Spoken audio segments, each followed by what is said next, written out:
data was analyzed using descriptive statistical means, and the results were presented in graphs, pie charts, and narration, and also all ethical considerations were taken care of. The result for this discussion, the response rate was at 100%. Social-demographic characteristics, the mean age, remember we used 20 to 49, despite the definition of women of reproductive age being 15 to 49. Due to the ethical issues, we took the 20 to 49. And also according to WHO recommendation that we start doing or performing breast examination at from age of 20. That's why we use 20 to 49 instead of 15 to 49. We have 1 minute. So 29 as the mean age. The overall knowledge of breast examination was poor with 43%. I mean with 57% of women of reproductive age having poor knowledge. This is the tabulation of the knowledge of the aspects of the construct that used to determine the level of knowledge that gave us 57% of women having poor knowledge. For the practice, only 30% of women of reproductive age knew how to perform breast examination, with the vast of them or the majority of them, 70%, not able to perform breast self-examination. And only that 8.1% of these women were performing the breast self-examination at home. And this is the practice according to the scale that we used, or the checklist for breast self-examination. It was assessing 10 aspects.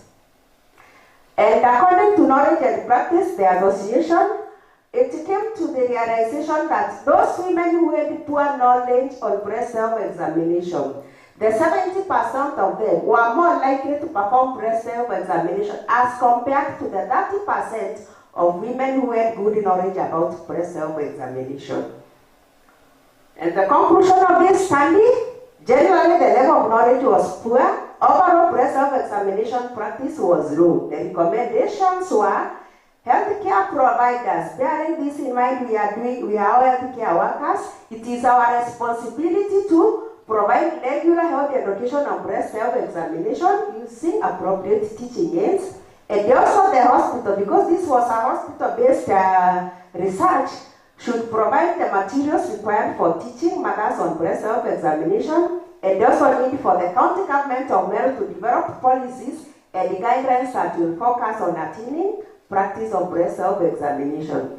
Then there is a further research that we agreed to do. It is an in-depth research on need to be done to establish why those women who had poor knowledge were doing breast self-examination better than those who had good knowledge, because as healthcare workers would expect those women who are good more knowledge to be practicing breast self-examination, but it was the vice versa. Those were the references. Thank you. Thank you so much, Catherine. I think we can give her a round of applause for that presentation. So at this juncture, we invite reactions or maybe concerns or comments.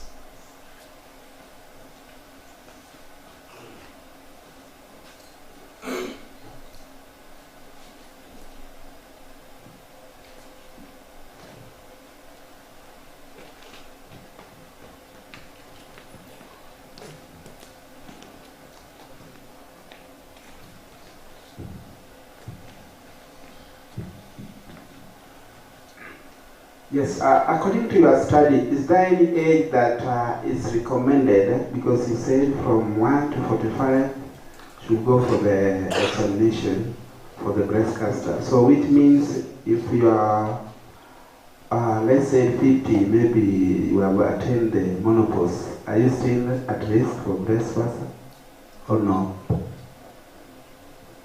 Thank you.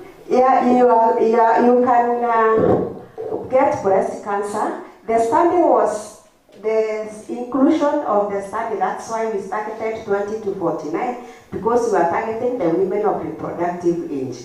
But even over 45, 49 years, you are at risk of getting breast cancer, so you can do the breast self-examination. So there is no gap, only that the study was for women of reproductive age. That's why we had a cutoff of 49 years. Thank you.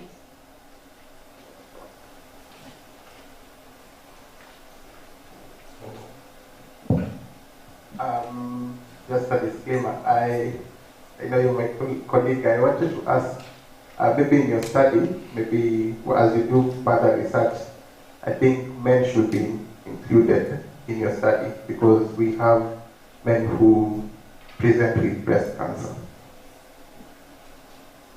Thank you, well noted.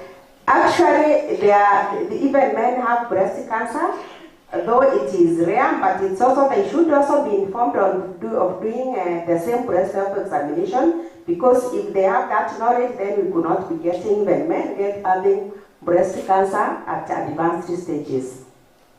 Thank you. Okay, my question is, you had two objectives. The second objective, can you?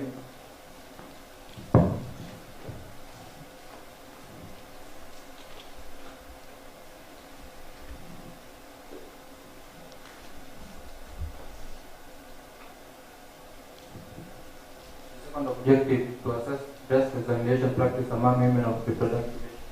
And I was asking, how can one assess yet you don't have the signs and symptoms? I think you have to provide the signs and symptoms assess the self-evaluation or examination. One can be able to determine the signs, and he or she will be able to know if he is infected with the cancer. But generally, the presentation was nice. Thank you. Let me respond. Thank you. The objective was basically to assess the practice of breast self-examination. Remember, we are saying for us to be able to identify these women at early stages of breast cancer, they are supposed to be doing, as a WHO recommendation, every woman is supposed to perform breast self-examination on monthly basis. Actually, from the 7th day after the menstrual period. So it is a recommendation, whether you have signs or no signs, all women of reproductive age are supposed to perform breast self-examination.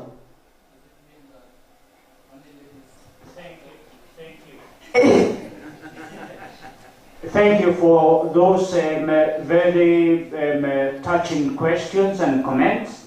I think on the interest of time, we will appreciate Catherine for the good, well-spoken presentation. Let us appreciate Catherine. I think at this juncture, I want us to move on in the interest of time.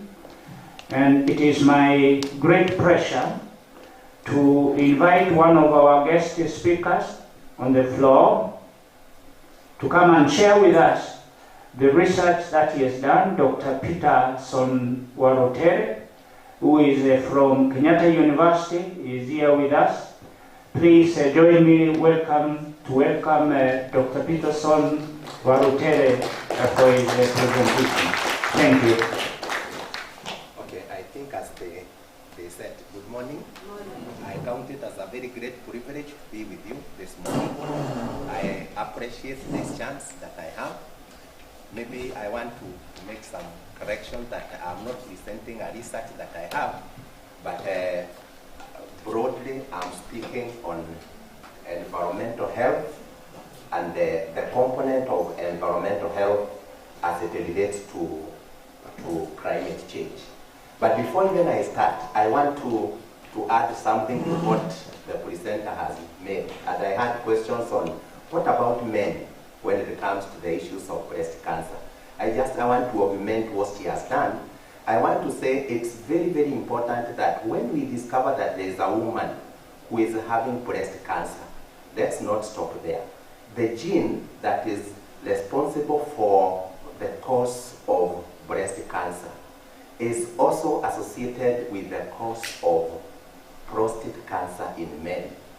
So it's good that if we know that so and so has breast cancer, and we have discovered that, let's extend that wider. How many men in that family know their PSA levels if they are aged 45 years and above? Because as she says, 2.3 million people are being discovered to be having, are being screened with breast cancer every year, and they are found to be having it. For men, 1.5 million men every year are being discovered to be having prostate cancer. And as she has said, the problem is when the outcomes are very grave when it is coming very, very late. The way it is very, very bad when it is on women who are being seen to be or discovered to be having breast cancer and it is late. That's the same thing when you get men, prostate cancer and it's being discovered very, very late. So I would like to say, you are not wrong, madam, but what we can say, let's move it further. You have discovered that there is a woman in that family. What about the close relatives there? Let's go on and we emphasize on the screening of prostate cancer among the men. Others, thank you very, very much, and I am very grateful that I've been given this chance to speak on climate change and thinking about climate change and environmental health and the impact that are associated with it. You know, I'm coming when we are already having this, having been talked in this conference quite well, and we always say let us start from what is known and then we go to what maybe would create some new knowledge on this. We start with what is climate change. This is where we can say climate change is long-term shifts in temperatures and weather patterns. We must start from there. And what has been found is since 1880 up to 2020, we have seen the global temperature rise by 1.5 degrees centigrade. It may look small, but it is very, very significant. What has been leading to that? 7% of the causes that would have led to that are what we can call natural causes. Solar radiations, volcanic eruptions, they have been, and you can see they are only responsible for 7%. Then the 93% that remains is anthropogenic, that which is man-related, which is normally associated with the fuels that we burn, particularly when we are talking of petroleum, and from there we get greenhouse gases that are released, particularly carbon dioxide.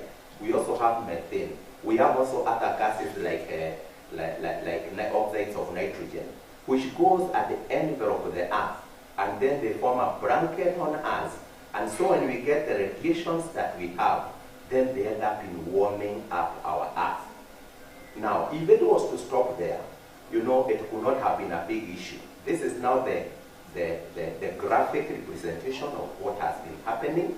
You can see I'm starting from year 1880 up to 2020, and specifically you can see from 1980 up to 2020. We are having that significant 1 degree centigrade rise in global temperature. And so for that, then the question is what happened? But we can also start from what happened from 1880 up to 2020. And that's why we are saying that phenomena of having temperature rising over and over again, that is what we are calling now the global, we are calling the climate change.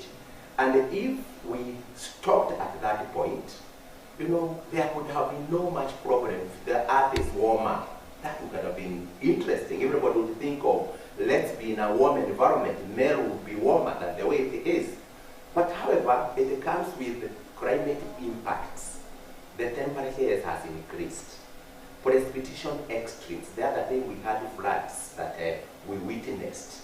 Then extreme weather events, and then the rise in sea levels. If we had time and details, we can be able to share of how some islands are sinking because of these temperature rising and the thawing of the ice, especially in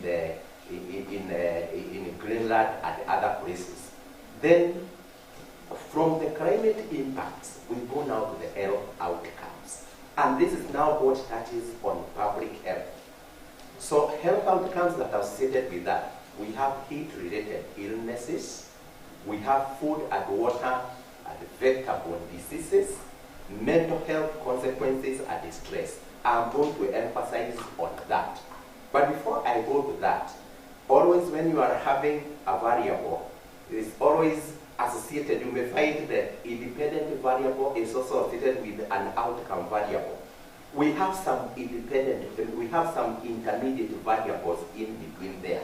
We are having the impacts, we are having the health outcomes, but in between there, we have some intermediate variables, like the environmental variables. For example, we have land use, we have ecosystem change, we have infrastructure conditions, we have the geography, and we have agricultural production and livestock use. Then that is on the environmental part. The social part, we have the age and the gender. We have race and ethnicity. We have poverty. We have pre-existing health conditions. And then access to care and community health. And I'm thinking these are some of the areas that you can be able to pick. If one would be picking a study, would you be able to check how such things are going to influence the outcome that we are discussing? And so, as I have said, the outcome that we are having, the impacts that we have, the outcomes now, which are the health effects, I have selected 7 of them. And quickly I'm going to go through each one of them so that we'll be able to see how climate change is going to be associated with each of these 7. And the first one is what we are calling the food we eat. Now, food we eat and climate change, it is affected in 2 main ways. First of all is food safety, which we are also calling food hygiene. Think of this. When we are having rising global temperatures, the food you are keeping, I'm sure we all know, is that the bacteria that we have in the environment are going to multiply faster, and so in that case you get food contamination increases. We also get food spoilage increases because of these environmental changes. High concentration of carbon dioxide leads to what we call fertilization of carbon dioxide. You are adding a lot of content of carbon dioxide in the environment. That availability of carbon dioxide in the environment leads to some other, I'm sure photosynthesis would say, yes, that's very good. We are having a raw material called carbon dioxide. Then you should be expecting a lot of simple sugars on the other end. However, it comes with another cost. The proteins and minerals in foods. You find you have high levels of carbon dioxide, but the protein and minerals in the foods that are produced, for example, in wheat, rice, and the potatoes, they have been found to be going lower. And so you can see what we are calling now the safety of the food, the nutritional contents that we're having in that food. You can see it becomes now depleted with that. And so you see there it is, but it is not of that high value that we wanted. Extreme weather conditions lead to floods and droughts. We end up in getting disruptions in food distribution. I'm sure you can see food safety is going to be affected if food is not well distributed. Then we have the increase in risk of exposures to chemical contaminants. It has been found that when we have these high levels of temperatures, then we get concentrations, particularly of mercury in the sea waters. And when you get that, then you get seafoods starting now to have more and more concentrations of chemicals that were not intended. Then still on that we have now, from food safety, we have food security. Where we say food security is where we talk of all people at all times have physical, social, and the economical access to sufficient, safe, and nutritious food. That bit of, can you be able to access that food? Then food production costs impact on food prices. And now that also is going to impact now on the trade that affects the global environment. And then from there you find when it is happening globally, it also happens affects the local market, and so we get food insecurity starts to rise. Then from there, we also talk of distribution of food, disruption of food availability. And so that also disrupts the access to food. You can see we are saying you'll be food secure if you can be able to access it. But then when we are having these temperature changes, and then you are getting floods and these extreme events occurring, then they start influencing this very, very important component that we are calling food. Point number 2 is air quality. She has mentioned about air quality having an impact in breast cancer and many other diseases. Like for example, I want to talk of the indoor air quality and the outdoor air quality. The indoor air quality, outdoor air quality, or ambient air quality, whereby we say when we get shifting weather patterns, they end up in having a lot of influence in respiratory and cardiovascular illnesses. For example, we have one of, among many things that we can mention here, we have the particulate matter, which we say we start from particulate matter, aerodynamic diameter of 10, 5, 2.5, and below. The most significant one today is PM 2.5, whereby you find these are the particulate matter that will be able to get into the inner recesses of our lungs, and they end up causing a lot of effects to our bodies.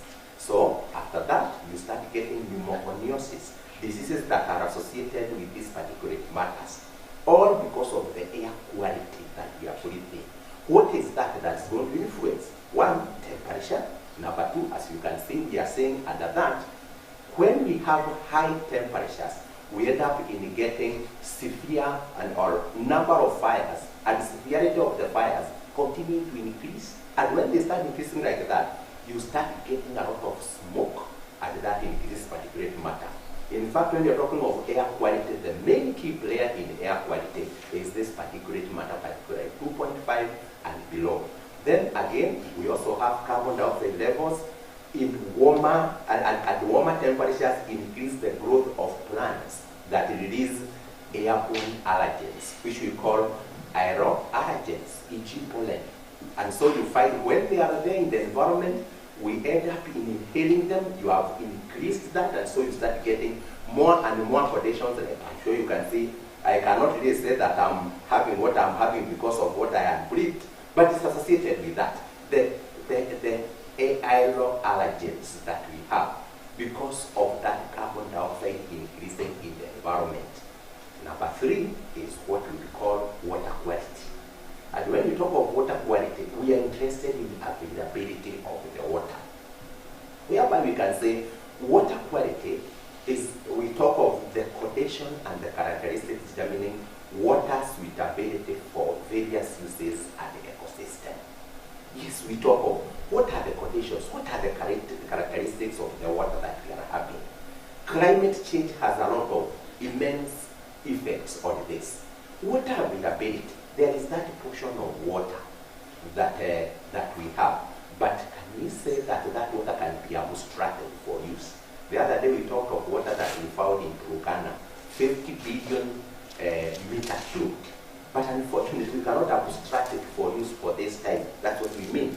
Now the water that we can be able to abstract, climate change comes in and it causes a lot of influence in that, whereby you find it alters precipitation patterns.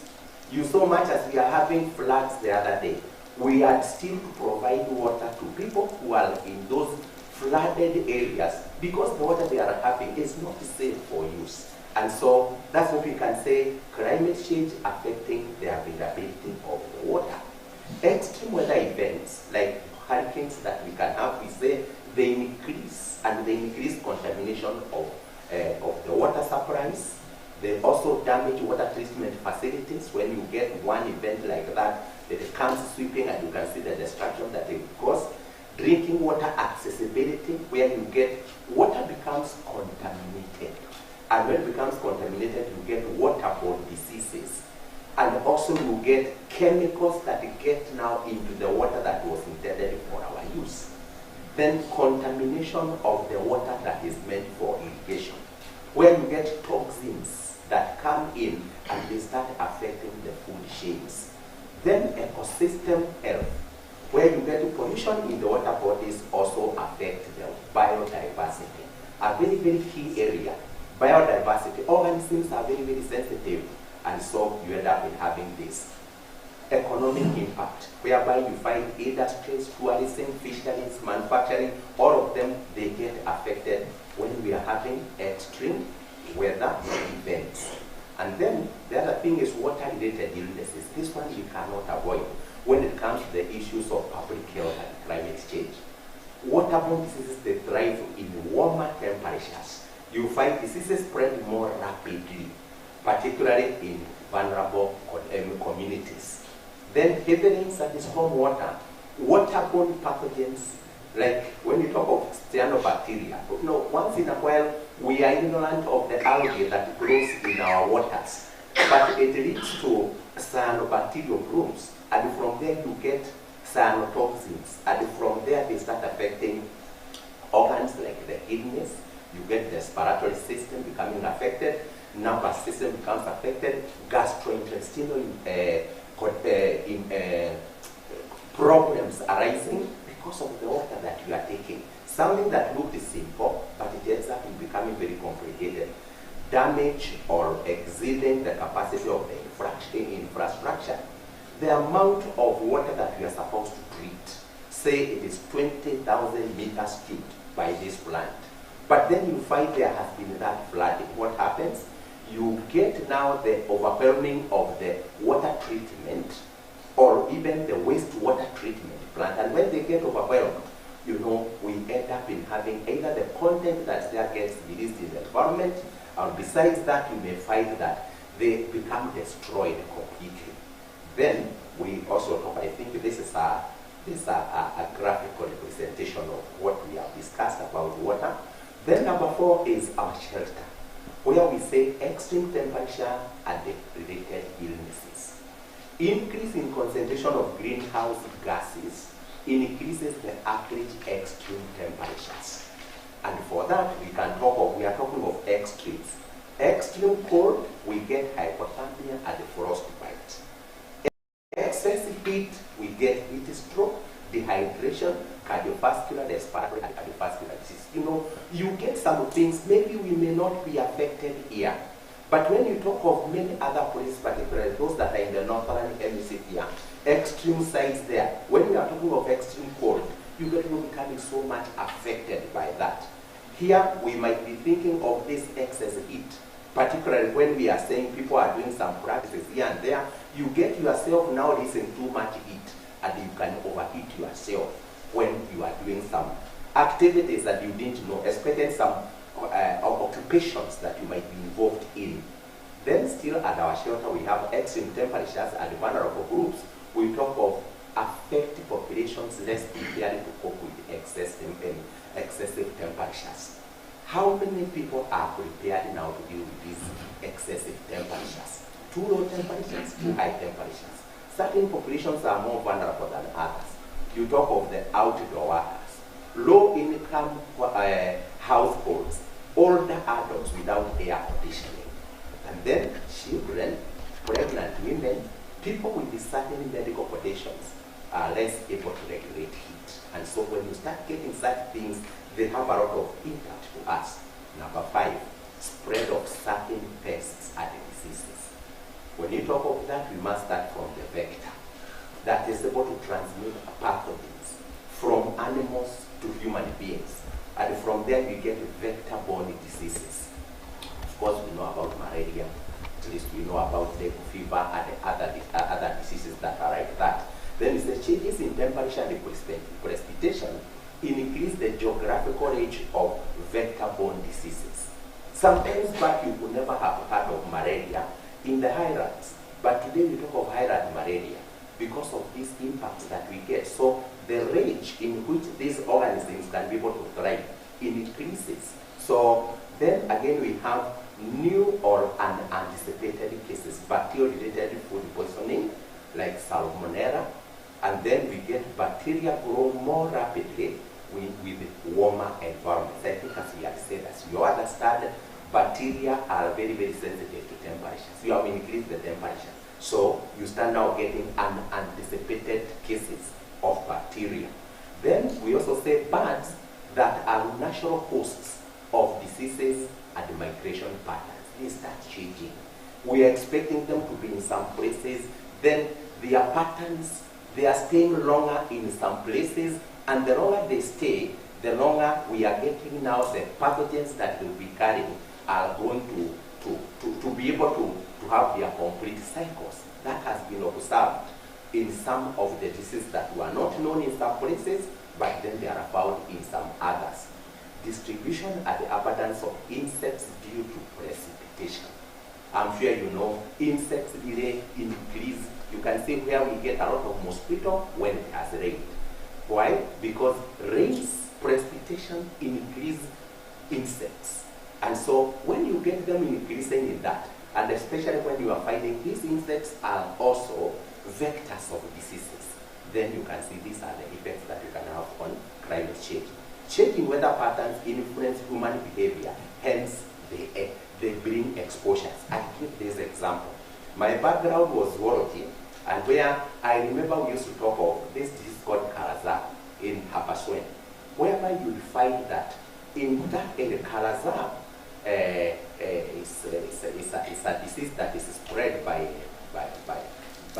mosquito-like insects, and it will be found that those boys in that area were more likely to have Kalaza than girls. Why? When you go to Habaswen, which is in somewhere in Wanjia, you look at the dressing of the people there. You find women would cover themselves too much, but the boys would be exposed. Boys would also be able to take camels deep in the forests, but the girls would be grazing sheep around the homes. And so when you go to any hospital and you are thinking of how many cases of Kalaza are we going to get, there are more Kalaza among boys, more Kalaza among men than women, because of what we are saying, the dressing patterns that we get. Sometimes the exposure to high temperatures, you start maybe releasing some of the clothes that you have, and then you make yourself now bred to some of these vectors. This is the vectors that we are talking about. And so when you get now such behaviors happening, these are a perfect example that can be explored. It happens. It is very true. What we are seeing is something that we can discuss off now, this presentation. Then we talk of mental health and well-being, whereby we say we have these impacts that we have on climate. Then they range from minimal stress and distress symptoms to clinical disorders such as anxiety, depression, post-traumatic stress disorders, and suicide, so suicidality. Why things have happened? You saw what happened in the recent floods that we had. People become distressed. People come up with so many resorts. We start blaming this person, we start blaming this area. All those things start to arise. And in fact, eventually at the end, you start getting what we are calling now the stress that you get. And then from there, it can range from minimal stress to whereby you may find even people commit suicide. Today we talk of around 820,000 people committing suicide every year. And out of them, half of them is because of depression. And that depression might have resulted from these things. And that's why you can see the point that we have here, effects on individuals and the communities attempting to understand and respond appropriately to climate change and its implications. Then, this bullet number 3, mental health and well-being consequences of climate change related impact rarely occur in isolation. You are going to find there is this that is disturbing me. And because of that, like I had those floods and they cleared all the rice that I had planted. And because of that now, what do? It depends on how capable are we to able to withstand that. Populations of concern. We talk of vulnerability of any given group is a function of sensitivity, exposure, and capacity. We have sensitivity to climate change related health risks. How sensitive are we? Some of us are not, because we are cushioned by many other things. But then others, we are just touch a certain area and you find we become so much affected. Exposure to those risks. Some of us may not be as exposed. We have just talked about extreme temperatures. We may possibly not be exposed to that, but we are having others who are really exposed to that. Capacity for responding to or coping with the climate variability. Some of us can be able to cope much, much better than others. So do we have that capacity to do that? And so we normally talk of, again, we talk of these populations of concern. We have the first is people from the low income, children and pregnant women, older adults, occupations, persons with disabilities, etc., etc. And now the last thing is, what do we do? Because we can talk about this and what we do. We normally summarize this into 4 points. Number one, we must respond. We've talked about the 93% of the 1.5 rise in temperature has been contributed by things that are anthropogenic, man-related. So if man can respond, then he can be able to reduce that. So how do we start? You reduce climate impacts on people's health by reducing the emission.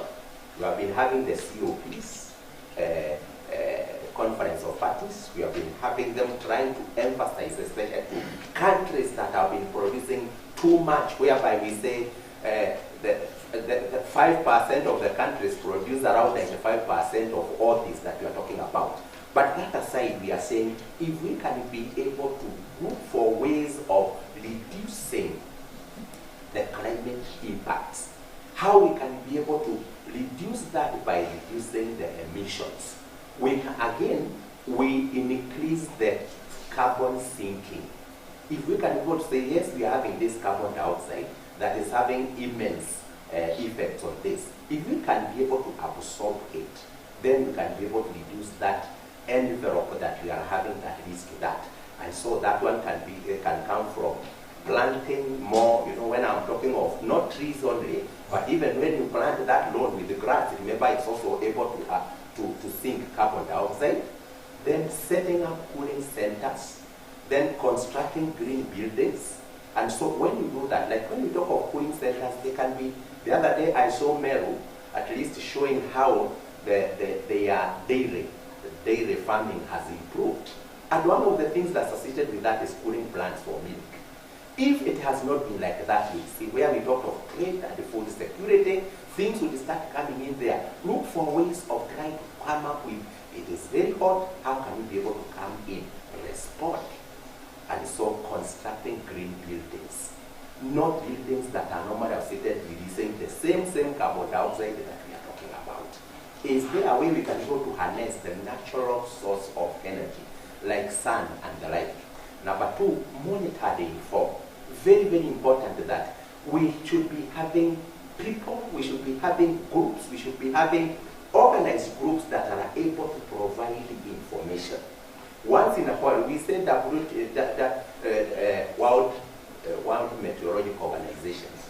We normally say that sometimes they don't do very well, but once in a while we can say we appreciate what they do. They may not be able to predict that there will be some growth here 100%, but they try. That's where we are saying, can we be able to add on that? We strengthen that. We strengthen those bodies even in our countries, whereby we can be able to say, we have people who can be able to monitor and inform. They provide air, they provide water, temperature, and the other related data that can be able to be monitored to over advisories. And when we are given information, can we be able to move from point A? We go to a point B, because this is something that has already occurred. We cannot be able to stop flooding in a day. But when we are told, can we be able to move from this place, go to another place, can we be able to respond? You can see the way, and we must do that by informing people and telling them some of these things where we have reached. We must bear the consequences up to the time that we'll be able to control that. Responding is very, very important. And when you are one, please respond. Number three, it is we understand. Develop equitable approaches to climate change by understanding the risks to people's health. Understanding that. When we talk of particularly those people who are already having conditions that are underlying, if somebody is challenged with, say, asthma, then we should be able to understand that there are some things that they need to avoid. And the last thing is get involved at the individual level. This is not a government thing only. This is not a family thing only. This is not something that is to be done by United Nations or UNEP. It is where we should also get involved at individual levels. And when we do that, we shall be able to come up with a much better way of at least addressing this problem that we're already having. And I say thank you very much. Professor, I would encourage you if there would be any questions or any reactions. Thank you very much. Thank you very much, Dr. O'Kelly, for the good presentation that you've given us. Let us please appreciate Dr. O'Kelly again. This was a very captivating presentation, and now we've got a few, 2 or 3 questions that we can, or comments that we can make. Please.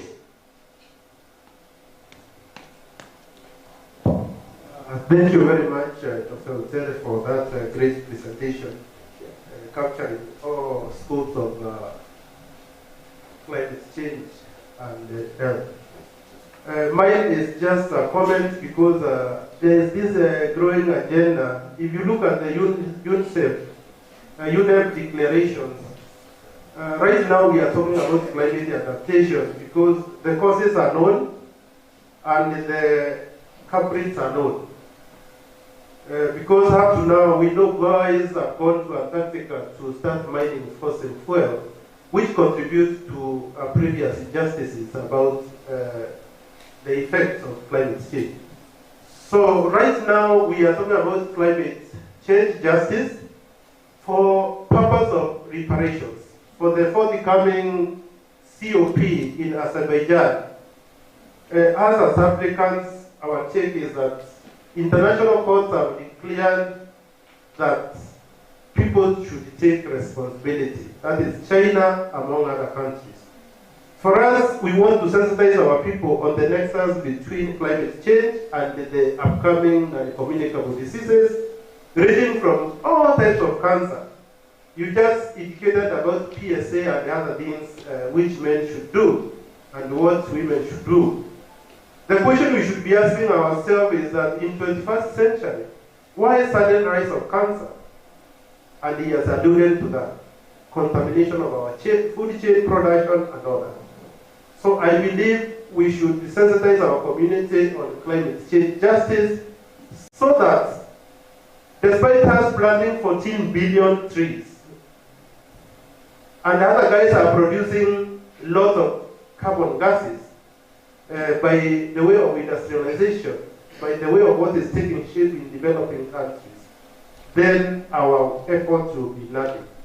The only way to go is for people to take responsibility of what they are doing elsewhere. Last but not least, the public health effects. Whether you like it or not, we are facing all these mental health issues because of climate change, either directly or indirectly. Thank you for your presentation. Thank you very much. We just want to take one more questions, and then Dr. Ortega can react to them, and then we can go to the next level. I also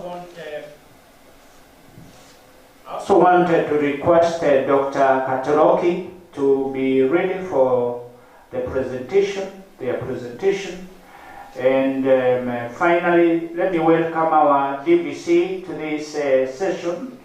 We're very grateful that you got some time to come and join us. Karibu.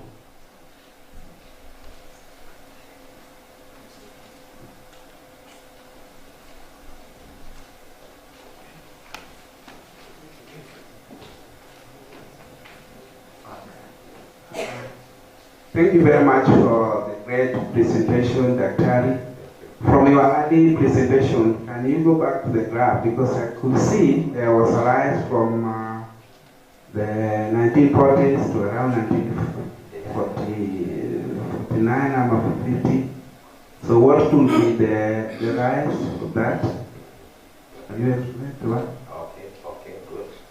Okay, we are taking questions so that we'll be able to come or can I be responding? For the interest of time, please, we can only take those questions.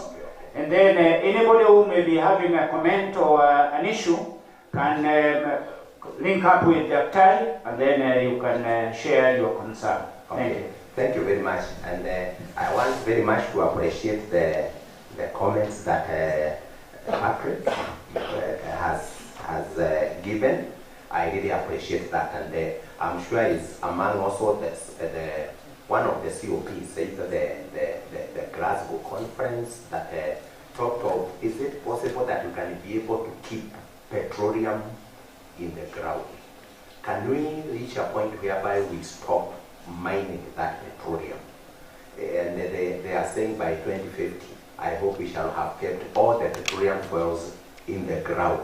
We shall have stopped that. But now to hear as he says, we are getting people now even going to the Antarctica to go and look for more fossil fuels.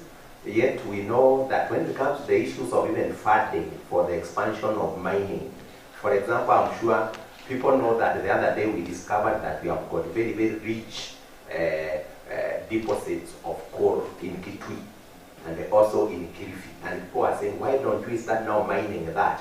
So that we started getting now coal from Kitui being exported to Meru, and we said them now the tea, and we start trading like that. But you can see we are saying, the world is saying no.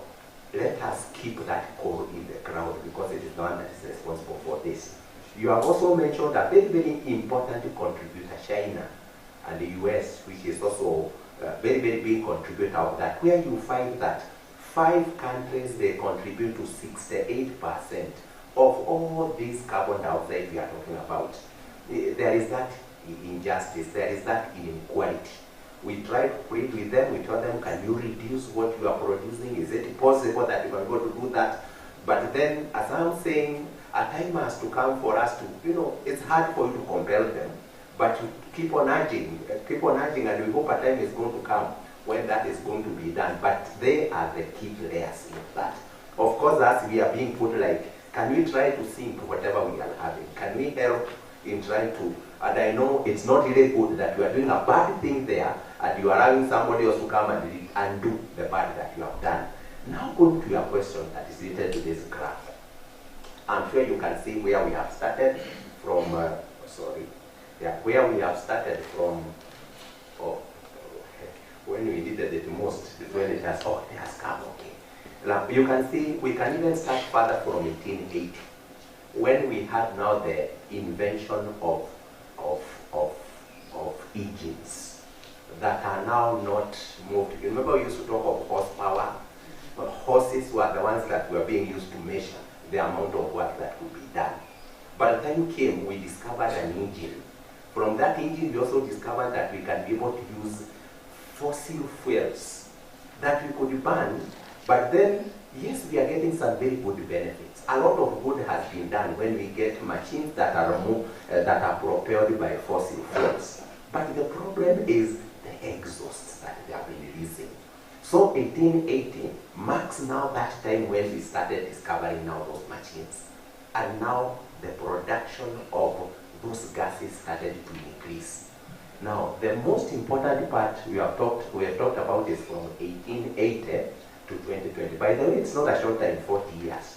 But try to think of what has been happening. You can see this graph is growing exponentially. As it is going exponentially, that is the same way that we have had the use of these machines have been growing exponentially. In 1980, I was around. Remember, in 1980 I was in Form 4. And I could be able to count the number of families that had cars. In fact, one of them was our MP. He had a car. And the other distinguished people in the area. Today talk of how many people, how many families today don't have cars. Not do have cars. You can see the number of vehicles have increased exponentially. And the more they increase like that, what are they using? The fuels. You see this graph is also proportional to. In fact, The way you see it now increasing like that is also related to the use of fossil fuels. We're seeing too much of that. And that's why you can see from there it peaked. And you can see the climate was, 2015 was the hottest year in the world.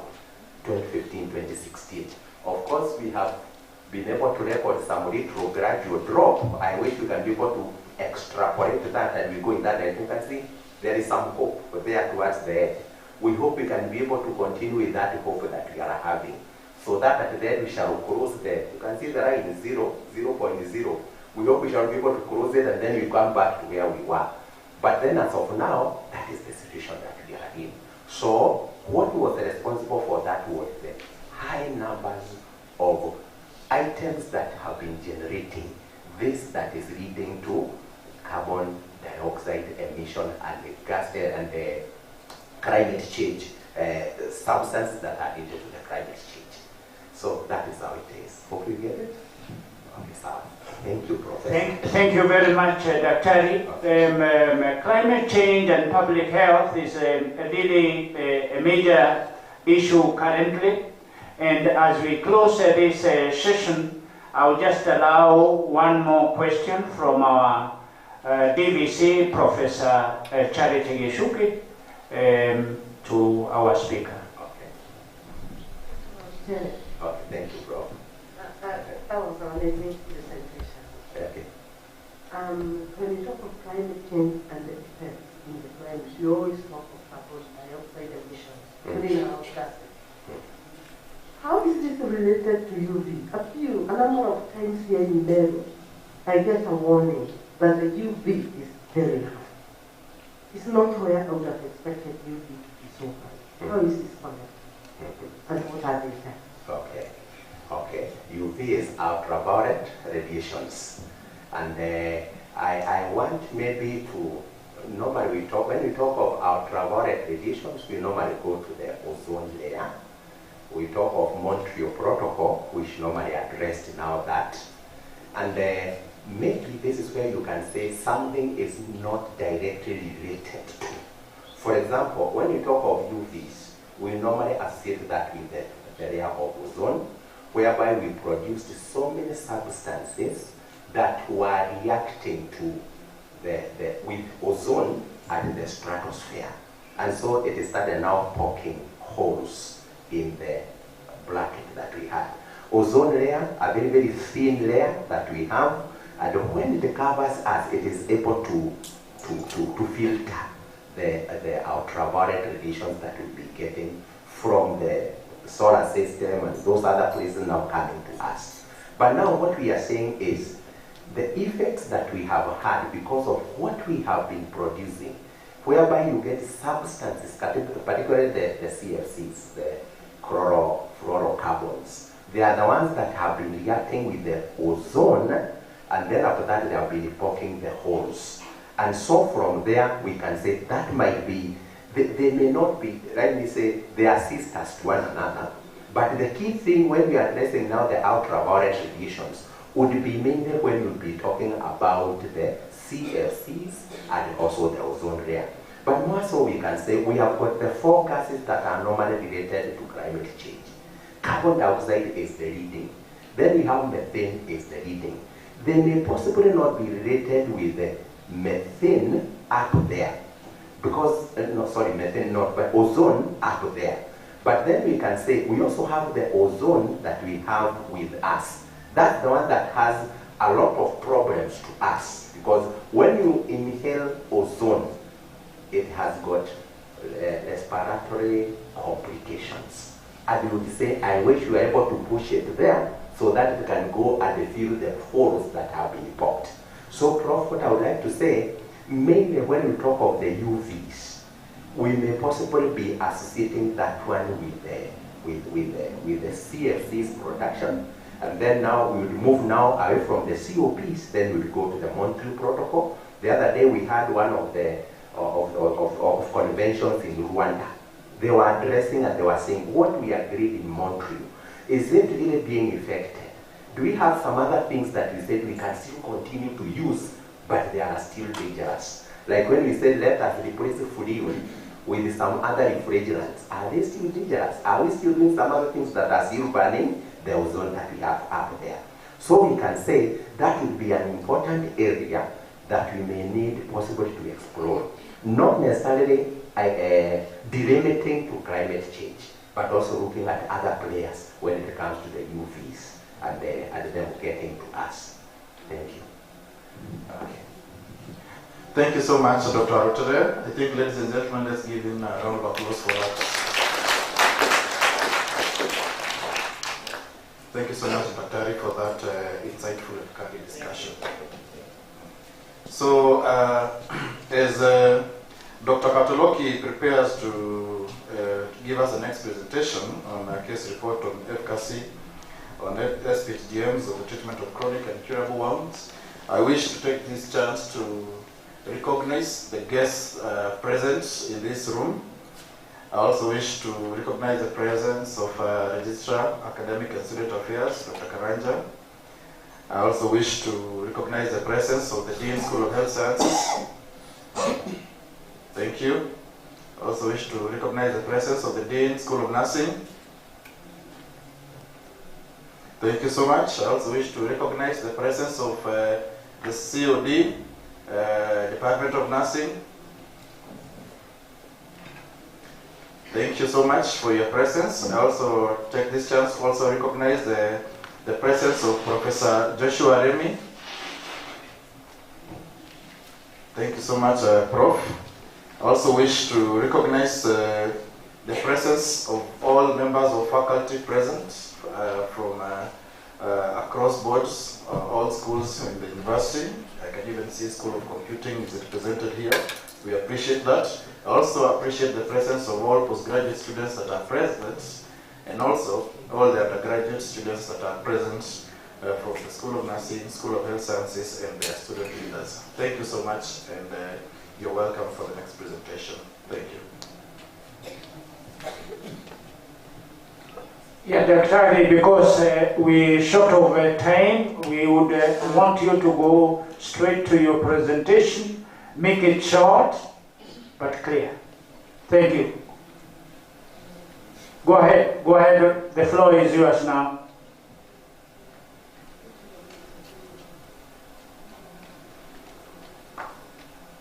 Okay, we are having a small technical issue.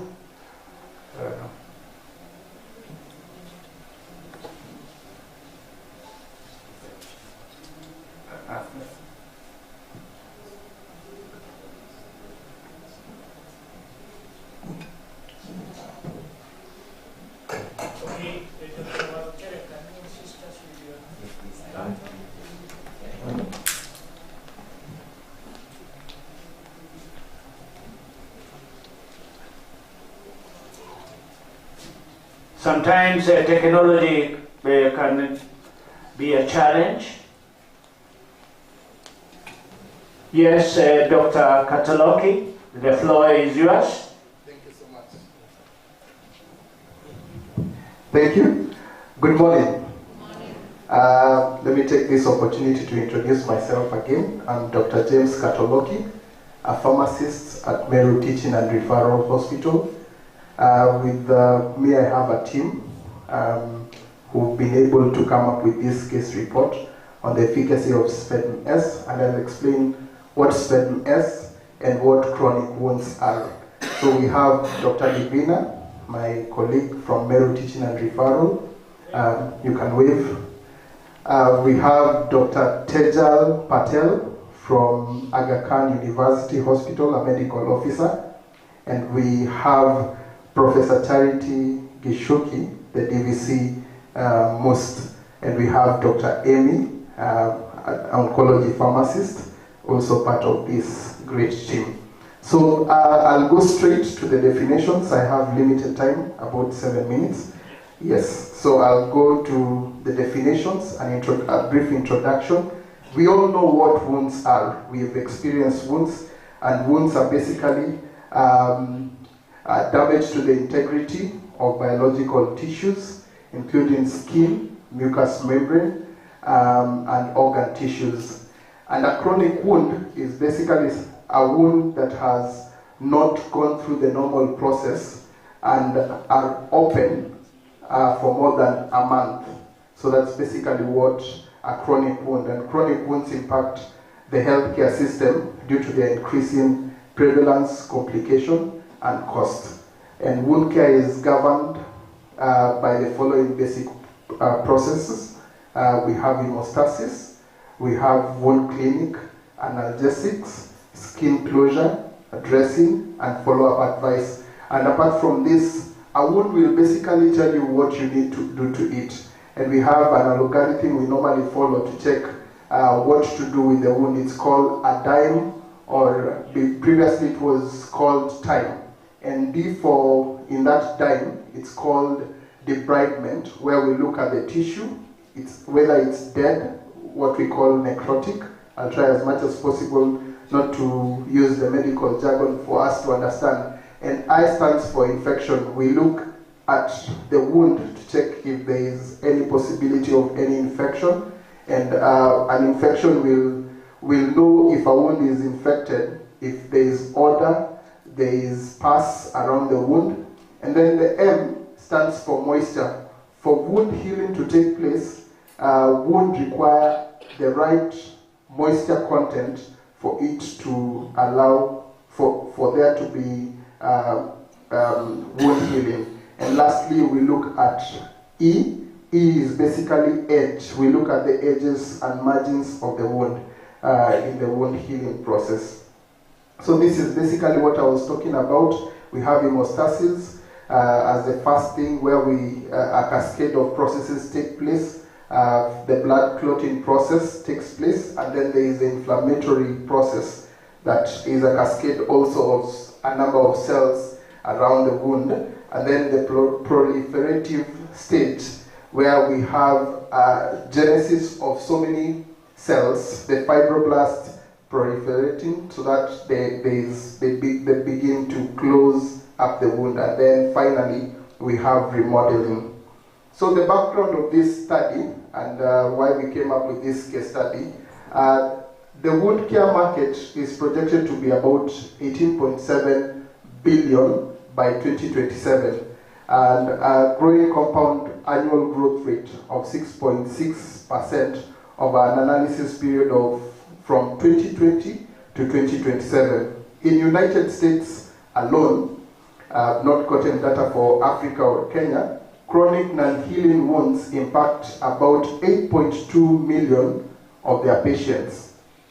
Cost projections for all wounds range from about 28.1 to 96.8 billion, including costs for infection management, among which surgical wounds and diabetic ulcers were the most expensive to treat. Actually, in Kenya, diabetic wounds are very, it's a complex type of wound that requires a lot of research, and a lot needs to be done towards that particular type of wound. In continuation, in Africa, a study showed injury as a leading cause of disability. We have so many borders currently even in our country. Disability and death, over 5 million deaths per year. In Kenya, I've not gotten the right statistics, but the burden is still high in low and middle income countries.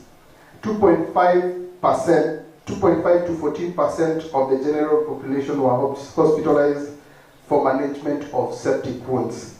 And cost of treatment was high due to infections by Staph aureus, which dominated by 40.3% of the total infections. We have pneumococcal aeruginosa, and then we have Streptococcus pyogenes and Enterococci were listed as the common microorganisms in wound management. So now the problem, despite the alarming statistics, they still need for more research and more support and funding for this particular field of wound care. For example, diabetic foot ulcers, which is 30.5%, have a comparable year mortality rate to cancer, which is 31%, which has remained unchanged since 2007, and yet funding for studies related to this life-threatening, that's diabetic foot ulcers, life-threatening complications remain significantly low compared to that of cancer research. Cancer is receiving quite a humongous amount of funding. So SFEDN-S is a patented product thanks to Meru University and the team players that I mentioned before. It's an extemporaneous topical preparation that we do prepare in our facility, which is composed of 5 molecules which we compound, we mix together in our pharmacy department. We have a room where we do extemporaneous preparations, and we prepare for all our patients that come to our facility. And thanks be to God, the surgical department has embraced this preparation in management of the chronic wounds in our wards. And after preparation, a thin layer is applied on top of the wound, and then dressing is followed after the application. And the 5 drugs that I used, the mechanism of action is makes a better and faster healing of the wound. So the next few slides, I want to put this disclaimer: viewer discretion is advised. The next slides contain graphic photos that may be disturbing. The first case presentation is a pressure ulcer. What a pressure ulcer is patients who are bedridden for a long time, when they sleep on one side or when they lie on one side, when pressure is applied, they tend to develop an ulcer, which is a wound. And as presented before you, this is how some of them look like. So when this patient presented to us, it's a patient who is known to have cerebral palsy. The first day, they were 3 wounds. The first day is on your far left. That's when it presented to our facility. After applying our preparation, the wound ended up closing over time, and within 3 months, this was the end result. So you can see quite a significant change on the wound, and we'll talk about it towards the end. So the next case is a venous ulcer. A venous ulcer is basically a wound that affects the venous supply from the leg region, the lower limbs. So you will see darkening of the skin around the wound as presented before you.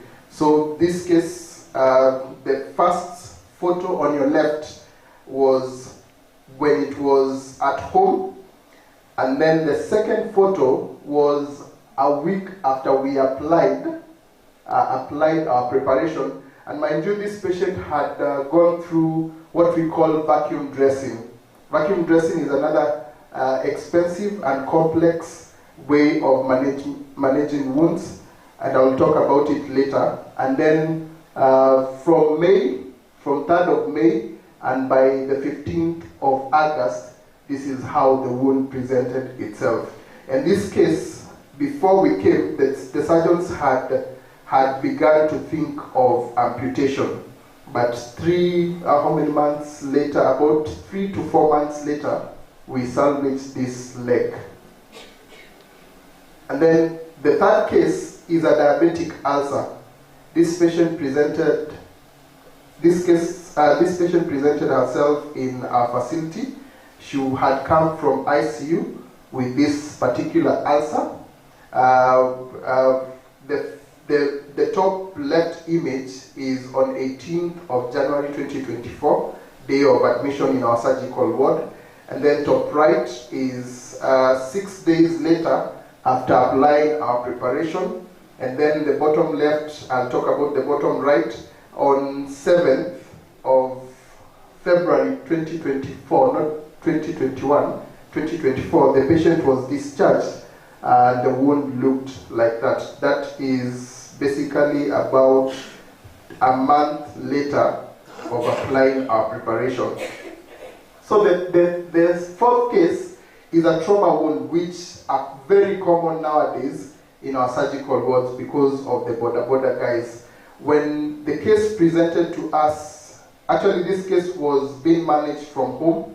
When the case was forwarded to us, we can see our top left, it had gone through vacuum dressing, but it never worked.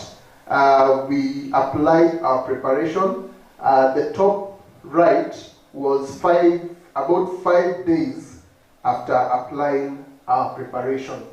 And then bottom left, that is May 25th, about a month later, we see this. And then this is a trauma wound. Case 5 is a trauma wound. The first photo on your left, this was a footballer. It was a trauma after being injured by the spikes of the boots of the footballer. And then the first case was at home. And then he went for dressing in a nearby rural facility. And when it came to our wards, the second photo, this is how it presented. They had tried a number of dressings, but it didn't work. On the third and fourth photo, that is a month later, we had applied the preparation and they were discharged on 24th January, and the wound looked like that. So, looking at all that, as I told you, we look at, when you're managing wounds, we look at the granulation tissue, how the wound has closed, is there any sign of infection, how is the patient faring on in terms of pain management. And we saw quite a number of benefits, and some we've not yet discovered. But number one, the benefit of this particular preparation, number one, it improves the management of chronic wounds, as evident by the photos I've shared with you today.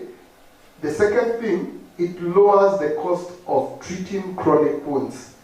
I will put a disclaimer on this. Vacuum dressing for 2 weeks, if you are to do vacuum dressing for 2 weeks, it will cost you about 100,000 here in Kenya.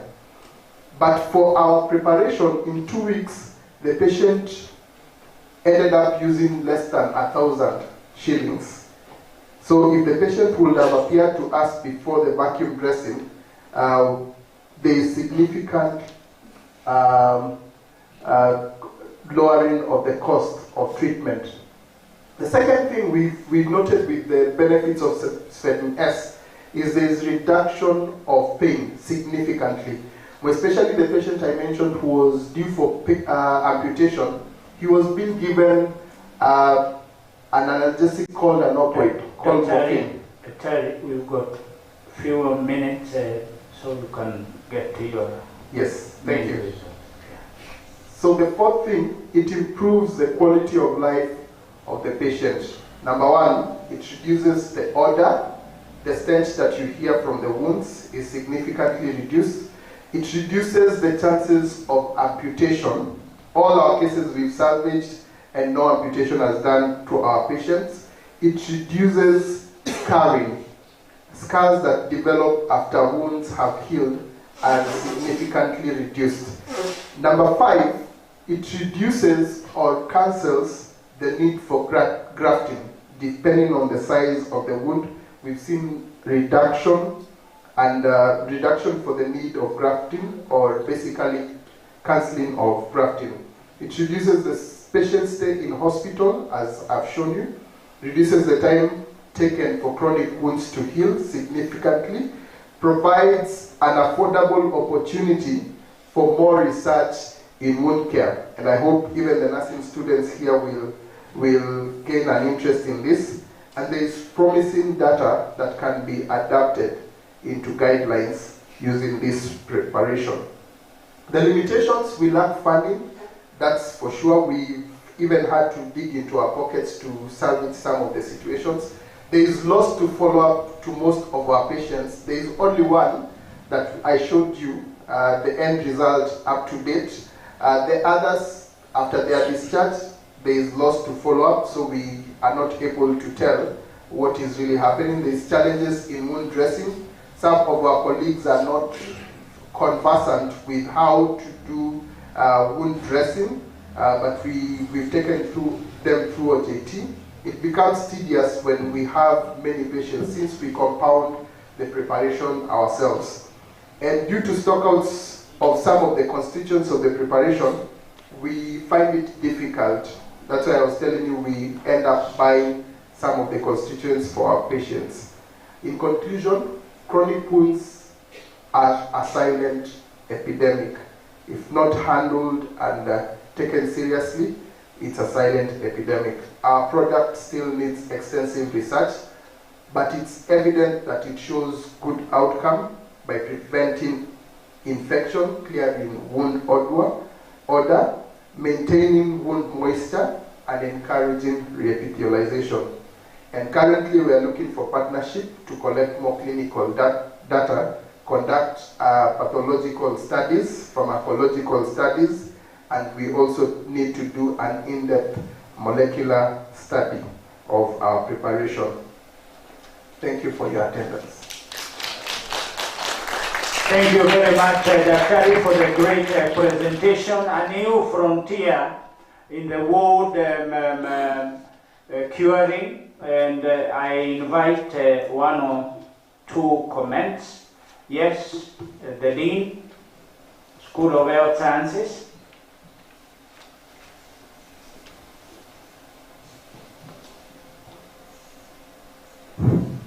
Thank you, Dr. Katoloki, for that very interesting presentation.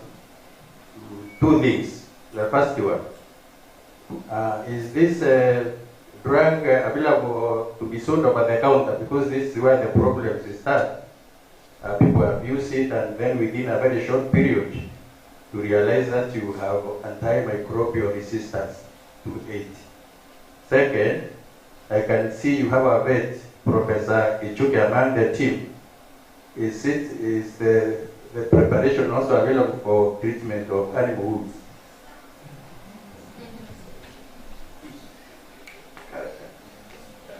The bath.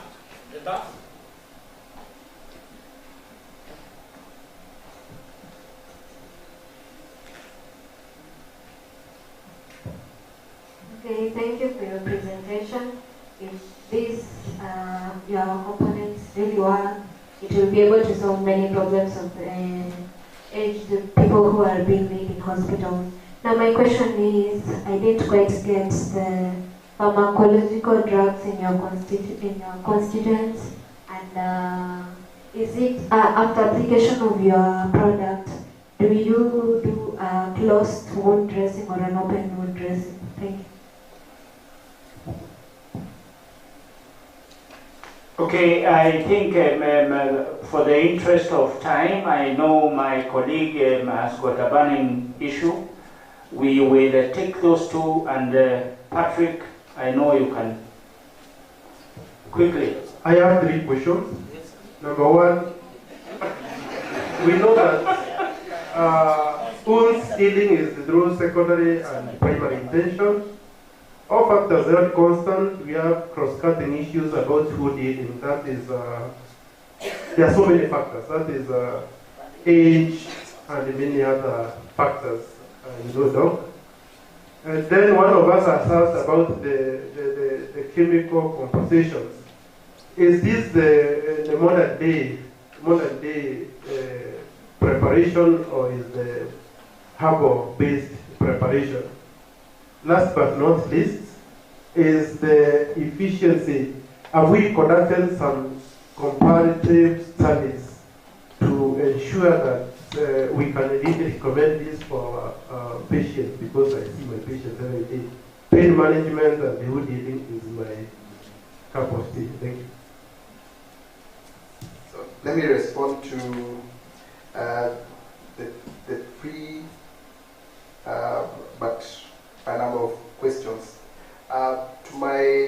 first question, is it an over-the-counter? It's not an over-the-counter. Currently, it's a pilot. We've not yet rolled it out. We are looking for partners, but more studies are being done. It has to be evidence-based before it goes to the general population. But we are trying as much as possible to disseminate this, this product so that it is able to reach the general population. And we are applying it to animals. So far we've not done. Charity is doing an amazing job. She keeps us on toes. We've done only human trials, no animal controls, but possibly in the future we'll consider animal trials. To the one who asked about is it closed or is it open, we normally close our wounds. We apply a thin layer and then we close our wounds, and then this allows the wound, if there is any exacerbations or exudates, they are absorbed by the wound, and then the healing process takes place. The constituents, currently we are trying to conserve it, but they are common drugs. It's not a herbal preparation. They are common drugs that we are using. Their off-label use. Some of the side effects of the drugs of one of the constituents is actually what is aiding in the granulation and reepithelialization of the wounds from our study. And you asked about comparative studies. We are actually expanding our study so that we are able to do comparative studies. Our study control, our sample size was quite minimal because of our facility, but currently we are trying to work. Kemri is interested in this, so we are trying to roll it out maybe to Kenyatta National Hospital, where they have more surgical wounds and chronic wounds, so that we are able to do comparative studies. But all in all, even with comparative studies, we've seen vacuum dressing compared to our preparation, there is significant change vis-a-vis what we've seen in our studies. So I believe even when we are called upon to apply this preparation, there was people who were hesitant in using. They were rigid in using our preparation. But once we started using, after them applying quite a number of dressings, they saw quite good outcomes. And this has helped us even in Meru teaching and referral, because they have adopted it. Every single day we have to prepare a preparation. And even the wound clinic, every day we have to prepare preparation for them to use in their departments. I think that's all. Thank you very much, Dr. Gataloki. Let us appreciate him for the good presentation. And now we come to our to the stop of our first session. And to go with this, we have going to take a health break. A health break where we're going to have some tea. We have our guests, our DVC. Yes. I would want to make a clarification here. Yeah, yes. My basic degree is veterinary medicine, but my postgrads are in immunopathology. So wound healing is my turf as well. Thank you. Thank you very much. Thank you very much, Prof. Yes, we have, we take that note, and we're saying that we've got tea which is going to be served for our guests. Dr. Gataloki, our DVC in ECA 9, and I also wanted to recognize my friend, our COD in clinical medicine, Karibu, come for the tea. The tea for Yes, I've said the team for Dr. Katoloki will join DVC and our guest speakers in ECA 9, and the rest of us are going to have our tea in ECA 05. Ground floor, yes. And because of we don't have a lot of time, we're going to take a shorter period for our health break. So we should be back by 11:10. 11:10. Okay? And the tea which is going to be served in ECA 05 is for all of us, staff, students, and everybody who is in this audience. Thank you. So after that tea, we're going to have another session where we are going to have our guest, one of our guest speakers speaking to us, and the rest of our presenters being available to share their research results with us. So please, I welcome you back to the session after the tea break. Thank you. Members, in the afternoon we will be having some international presentations all the way from Canada. So those who want to learn new things, don't fail to come in the afternoon. Okay, I will call upon Patrick to pray for our team so that we can take that break and come back. Patrick Kobai. Let's pray.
And I know that these presentations are giving you some ideas of how to do good presentation. And I'm very happy to present to you Dr. Purity Mwendwa. Dr. Purity Mwendwa is working with Trinity College of Neuroscience from Ireland. She's got a presentation that is going to touch on mental health, and mental health that was partly touched by our previous guest speaker. So Dr. Purity Mwendwa, welcome to Meru University, to the floor, so that you can share with us the good work which you've been doing in Ireland, Dublin. Thank you. Hello, can you hear me? Thank you. So thank you so much for that introduction. So my name is Purity Mwendwa. Is this mic working? Yes. Yes, so my name is Purity Mwendwa. I am a researcher, first and foremost. I am also a lecturer. It is, okay. Or maybe it's the way I'm holding it. I'm also a lecturer, but most importantly, and why I'm here, I am a dementia ambassador, and we're going to talk about what dementia is. So I had prepared my presentation, and I wanted to highlight the impact of climate change on public health. I think the guest speaker, Dr. Warateri, did a great job at highlighting how climate change is impacting our health and impact other aspects of our lives. So I'm going to touch a little bit about that, and then I will go straight to my my project, a very short presentation. I know we are tight on time. So I am based at the Trinity College Institute of Neuroscience, but I'm not a neuroscientist. I am a social scientist. I'm also based at the University of Greenwich, which is in London in the UK. So I actually work in 2 universities as a research fellow. And my work, my current project, is funded by the EU and all those other funders, both in Ireland and the UK. So I think we have a lot of students here, and I'm probably going to really try and be speaking to the issues that are relevant to research. Now, if you want to find out about what research someone is doing, the first stop is to go to Google Scholar. And what I'd like and what I tell my students all the time is, if you start publishing, don't be afraid to get a Google Scholar account. And why is this important? You want to put your research out there. You're doing research that is, you are doing research that you want to be impactful. You want people to read your research. Most of my students tell me, no, I only have one publication. I don't think I want to put it out there. I think that one publication can actually be the game changer. It can open doors, it can open collaborations, and I know that myself. So I'm not the most published person. I don't have a lot of publications, I don't have a lot of citations, but I've done quite some work. You can see my focus is actually on the social determinants of health, and that means the non-medical aspects that impact our health. I've done research, my PhD looked at the role of mobile technologies in supporting maternal and newborn health. So I worked on that side of life, on childbirth, but now I have moved on to look at aging, and I'm specifically interested in dementia, and we'll talk about that. Collaborations are important. You can see I have done a few papers with colleagues here at Meru University, Dr. Naomi and Dr. Mary Joy Kaimuri as well. We've done quite a number of papers, more papers down there that I wasn't able to screenshot. And that paper was published in 2020, and you can see how much interest that paper has actually generated. I know a lot of people from the US have actually gotten in touch with me and asked me to collaborate with them on grant applications based on that paper only. I think, I'm not going to talk too much about my publications today, but all I'm telling the students here today is that do research and make sure that people know what you're doing. I attended yesterday's conference, and I was really glad that I was at the opening ceremony. And I think these are some of the thoughts I got from that session. This conference comes at such an opportune time as we see the impact of climate change unraveling in front of our eyes. It provides a perfect space to highlight some topics which to date have been ignored, and I think you can see examples of that even with today's presentations. But also provides an avenue to identify research gaps and generate research ideas. That's why you go to conferences, to meet other people, to collaborate, to generate research ideas. And for me, I already have some research ideas thanks to this conference that I'll be sharing with you. It also provides a perfect space to forge international collaborations. I'm told today there will be presentations from Canada, so that's really, really a great space to be in.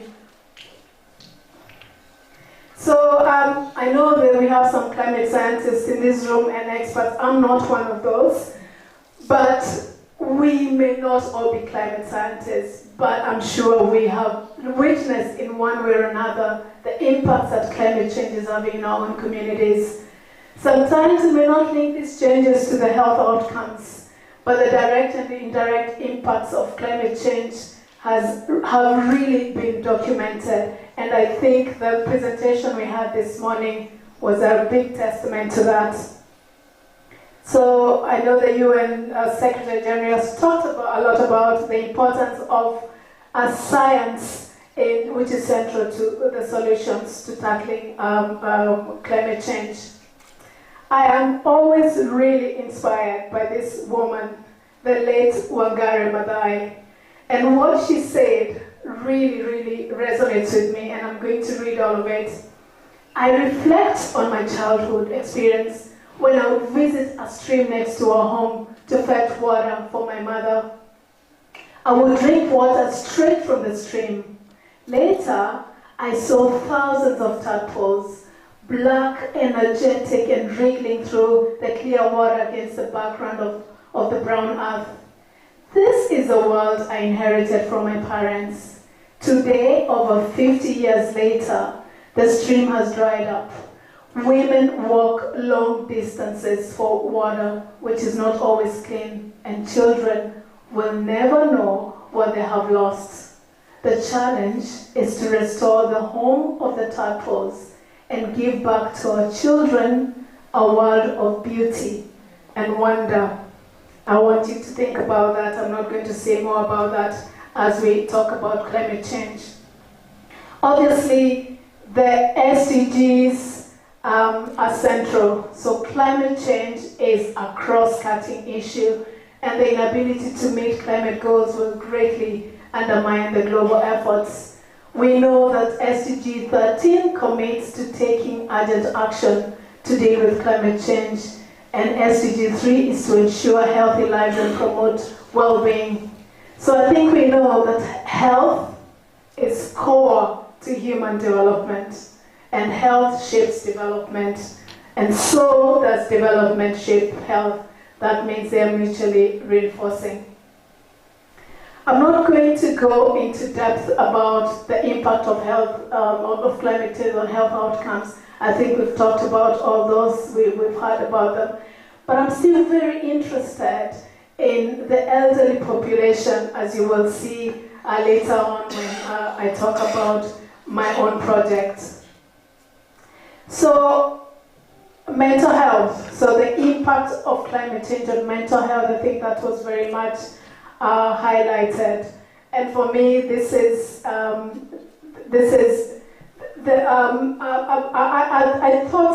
thought about our own country, and I'm thinking of research, and I thought about how much research, we are researchers in this room, I believe, how much research are we doing that relates to mental health and climate change? So I did a very quick search using the terms mental health and climate change in Africa, and just the first page I got the following hits, and the first publication there, believe it or not, is mental health and climate change in Africa. And that's in the context of Kenya, which is really, really encouraging. But then when I looked at other publications as well, we see a lot of publications in South Africa. And we have this systematic review here, which includes research on mental health and climate change in 8 countries. But Kenya is not among those countries, so no publication there. This is really a challenge for us to probably look more into research on mental health and climate change. So I had a look at a few of those papers, and these are the key recommendations from the papers. So there's a need for systematic efforts to support funding for research.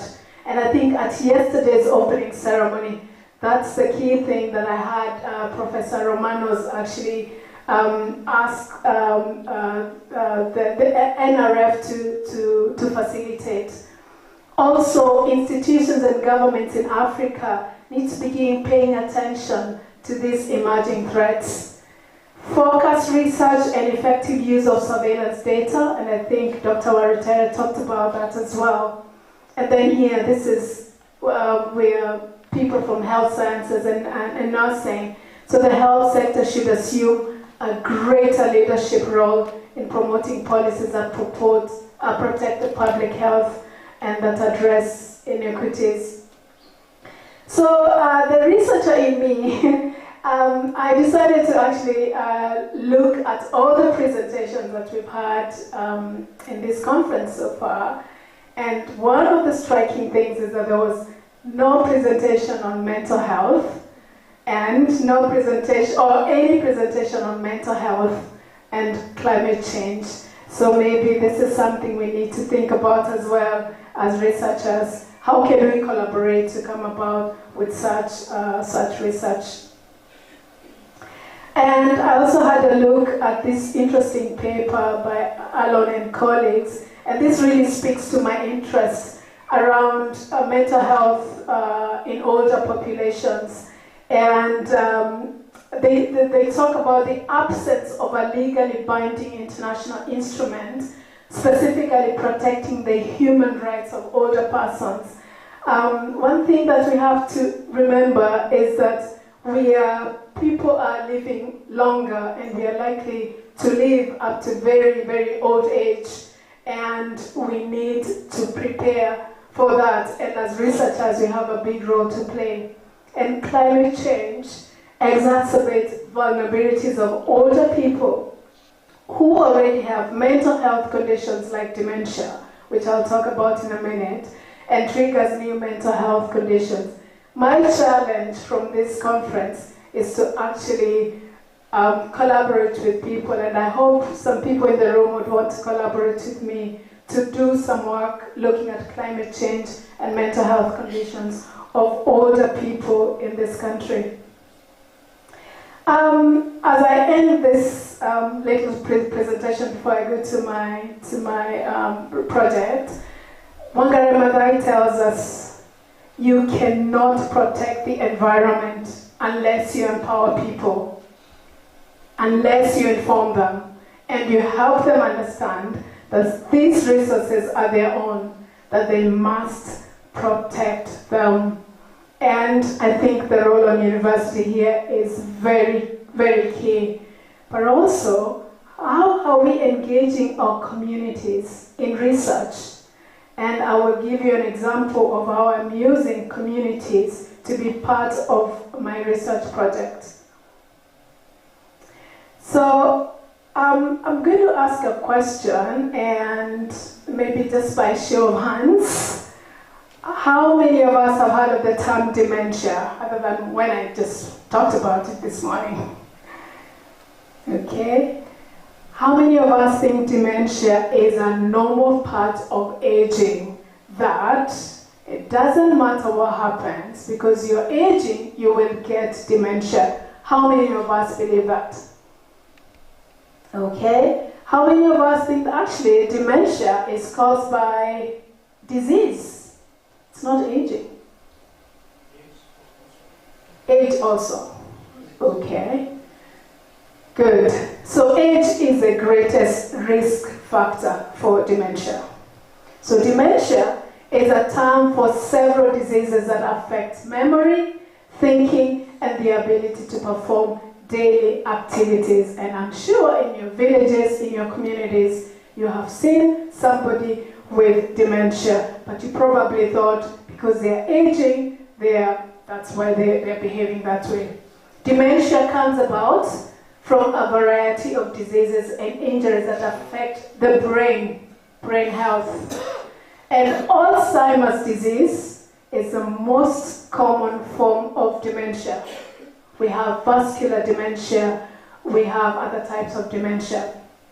Dementia is currently the 7th leading cause of death and one of the major causes of disability and dependency among older people globally. If you have seen someone living with dementia, if you know someone in your community, you know that they have a caregiver probably 24/7. 55 million people are living with dementia globally. In Kenya, this number is around 86,000, but I believe that number is definitely higher because we do not have a clear awareness of what dementia is, and most people don't avail for diagnosis. So what I have found, I've done quite a bit of work on dementia here. There's a lack of knowledge and awareness of dementia in Kenya, and indeed in Africa, linking it to just aging.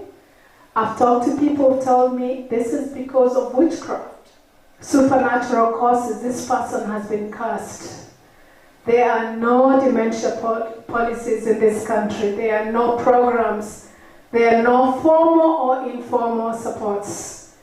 In the UK, in the US, there are dementia policies. People already understand and appreciate that dementia is a disease. With no supports, it means people's health deteriorates. There's caregiver burden. There is stigma, and people with dementia are often socially isolated, and people don't even want to visit them because some people fear that they will catch dementia if they go to those families. So in the absence of these supports, my question is, how can local communities that are very close to those living with dementia, how can they support people living with dementia? And that's what my dementia project is about. So my project is called Engage. It is an acronym for Developing a Neighborhood Model for Dementia, and I have a blog or a web page if you like. It's based at those two universities. It is hosted, I should say, by the Trinity Institute of Neuroscience and the University of Greenwich in the UK, and that project is being conducted right here in Meru County and is being supported by Dr. Mary Joy Kaimuri in the School of Nursing. I talked about the importance of community-engaged research, and that's exactly what I'm doing with my project. So at the beginning of the project, I recruited 10 community members to advise on the project, to be part of providing input into the research questions that we are going to be asking. But when I approached the 10 community members, they said, we don't understand what dementia is, So the next thing they requested was that we do training for them. So we held a session named Understanding Dementia. And once we had trained them on dementia, they said, we would like to be part of awareness raising strategies. But then I asked them, what message are you going to be delivering to the communities? So we decided that they were going to actually craft the messages themselves based on the understanding of what dementia is. And you can see some of the messages that we've been crafting, we've been developing with them to be printed on t-shirts and other promotional materials like banners. So that's one group, that's the message that they came up with. We had another group there. You can see their message there is Ask Me About Dementia. And then we also had another group that said it was really important for us to engage as a community with people living with dementia. And that's them presenting their prototypes to to their peers. So those are the prototypes for our dementia awareness messages. So what we decided, because I'm working with people living with dementia in the UK, they are part of my project as well, we decided to take those same prototypes to that person, to those people living with dementia. So that's an example of someone living with dementia, to provide input, feedback. These are people who are already living with the condition. They know what messages might be stigmatizing. They know what messages might be potentially effective to raise awareness. So they provided us with feedback, and I brought that feedback back to the community, and we have now printed the messages on t-shirts. And the message that we chose was Ask Me About Dementia. That's at the front. And at the back we have a translation in Meru, which is Dementia Nembi. Dementia Nembi. Those who understand Meru know what I'm saying. So the group is also using theatre to raise awareness about dementia. So only last week on Sunday, we were invited to a church in Meru.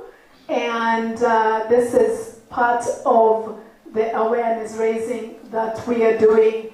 We target to reach around 10 churches or more in Meru, and we'll probably go beyond Meru. We've also applied for funding to do a theatre production that we are hoping to take across the country.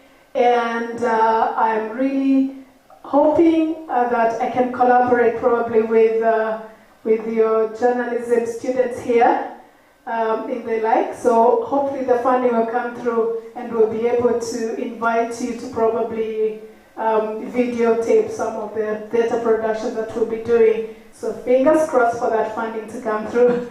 So the next step as well is data collection with support from the community members. And what we're trying to do is to examine the impact of social exclusion and discrimination on older people living with dementia in this county.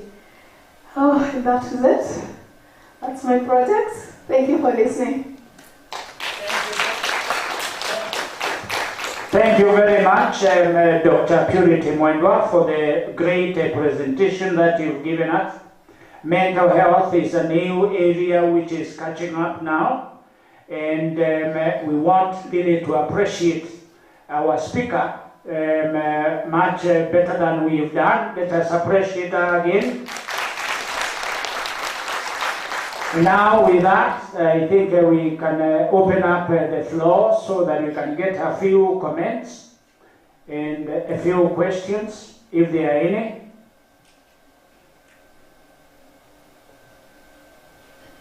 Good. I will start with a question of, mental health is not very common in this area. That is in Kenya. You don't hear too many people talking about mental health. And you've also indicated that mental health is increasing with age. What would happen now that we know the life expectancy in Kenya is about 60 years, and yet we're talking about dementia, which is coming in the late 70s, 80s, and so forth.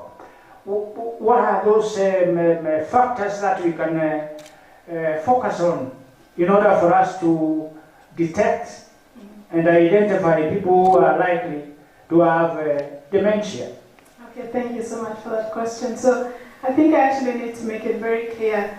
Dementia is not just an old age problem. We have what we call younger onset dementia. Younger onset dementia is for people below the age of 65 years. So one of the things we can do to delay, so there are inevitable things that will happen. That there are some people who definitely get dementia, but there are things we can do to keep our brains healthy. We can lead a healthy lifestyle, eat healthy. We know there's an increase in cardiovascular diseases, in non-communicable diseases in general. All these are risk factors of getting dementia. Stroke, diabetes, very big risk factors for dementia. So what can we do to protect ourselves or to delay? We can lead a healthy lifestyle. Young people, let's reduce the smoking, the drinking, because they all impact our brain health. Let's think about our brain health. Without our brain, there is nothing we can do. And that is why mental health is so, so important. You're young. I think most of the people here are really young. Protect your mental health. Feed your mental health with healthy food. I think we can give the opportunity to the lady. Dorothy? Yes, thank you, Dr. Purity. I want to appreciate your work. As I said, I'm very interested in, my background is not in medicine, but I'm in IT, computer science, and I have seen a gap in what we can also come in and assist in your work. One is on social media. Social media is currently carrying the message home, and especially with the current generation. So other than even just doing the physical theaters, those theaters can be converted to what our young people are doing now in TikTok. And this message will be home. And maybe another collaboration that I'm seeing, maybe that you would really also want to include the IT guys, is on the predictive part. That how am I able to tell that as I grow old, I may end up with the disease? Because these days we have those predicting tools, and of course the accuracy has gone improving with the work.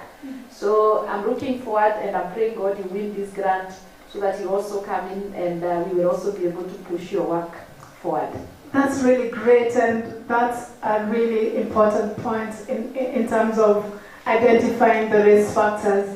And now that you talk about it, I think we need to think about applying for a grant to look for funding to actually fund that work, because that will involve quite a big population. So really looking forward to that collaboration. This is why I love conferences. You come here and straight away you have collaborators. Thank you. Thank you, Dr. Purity, for that good presentation. Mine is on a few things which Prof has alluded.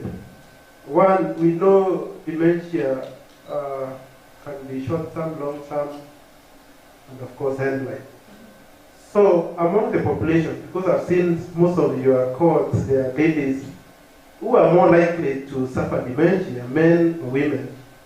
And when it comes to men, I really want to know, especially the young generations, is it more prevalent? Remembering that men, they are guys who are always outdoors. Number two is when we talk matters dementia, are we talking about the one which is occurring at old age only, or do we have the neo-emerging issues among the young population? Because we have our students in the classes and we do evaluations. I don't want to paint a blurred picture. Is dementia affecting our young population? Last but not least, Meru University of Science and Technology, we are adopting, we have something we call micro-research, and we will be having that presentation in the afternoon. There's something we are calling demystifying medicine using media, social media, and digital storytelling. Digital storytelling is a new methodology for knowledge translation. So maybe this is also something we can adopt together with the IT, use of AI and all that. And maybe because this is an ongoing project in the university, it will add a lot of value to our university. Thank you. Thank you so much for that. So in terms of the group there, I actually have 4 men and the rest are women who are part of the community engaged group. They were just absent on that day, so we are trying to include as many men as possible in the initiatives that we're doing. Now, there's evidence to suggest that obviously women live longer. And that is why if you're living longer, you're probably likely to be, to get dementia. In terms of our younger people getting dementia, I think what we need to get better at in this country, I keep telling people the work that I'm doing is, literally just getting at the door. We are raising awareness. Our own doctors and nurses, and not just in Kenya, around the world, still do not understand dementia. So before we can start diagnosing, because we don't want to label people, we need to get better at actually doing the diagnosis so that we know, does this person have dementia? There's mild cognitive decline. I think as we age, our memory declines. There's no question about that. But let me tell you, if today, given the work that I've been doing with communities, if I saw someone with mild cognitive decline and dementia, I will definitely know the differences. And I haven't talked about all the behavior changes because of time, but the other thing that I would like is to come and talk to the nursing students and public health students more about dementia, if you give me an opportunity to do that. Thank you. I hope I've answered all your questions, Doctor. Thank you. Thank you. The last question, the last suggestion. Well, you are trying to create awareness about dementia. I think you should be, from the print of the t-shirt, on the back side, I heard you say that you printed in email. I think you are a bit biased because not only people, according to you, from my own view, it means that dementia only affects Marians. Okay, thank you for that comment. Actually, before we decided on the Meru translation, obviously we have asked me about dementia. And I think a lot of people would understand that. The reason why we have the Meru one, we are working with community members in Meru, and that's why we said, let's have a translation for that. Does that make sense? Okay.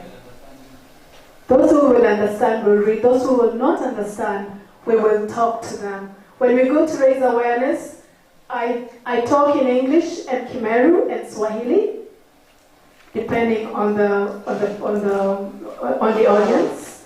And so we are able to break down everything that's said in all those 3 languages. Next week I'm speaking in Nanyuki, and I'm going to be speaking to people from everywhere. So I will have to use all the languages. I can add something on what she has said. We have a national strategic paper on non-communicable diseases, and I think what she's doing will inform our policy development, because we have to start somewhere. So thank you for thinking about Kenya. There are so many guys who are outside this country and they don't give a damn about it. So at least it is true, she has said, nobody is talking about mental health. It is, if you look at our strategic plan, you will be surprised we have talked about so much mental health. At least she has translated for the first time what is mental health. Thank you. Actually, just to add to that, before I wrote the grant for this work, I looked at the Africa strategy paper, and there was no mention of dementia in that Africa strategy paper. That just tells us we have a long way to go. But we have to start somewhere. Raising awareness, I think, is key. Thank you. Thank you very much, Dr. Purity Mwendo. We again join me so that we can appreciate the good presentation from her. And as we continue, before we listen to the next speakers, we've got a small appreciation gift for our two guest speakers. I will call upon Millicent to come forward, the COD Nursing, and Mr. Meriti, the COD, the Dean, School of Health Sciences, so that we can honor our guest speakers. Thank you. I'll call our first guest speaker, Dr. Peterson Warutere, to come forward.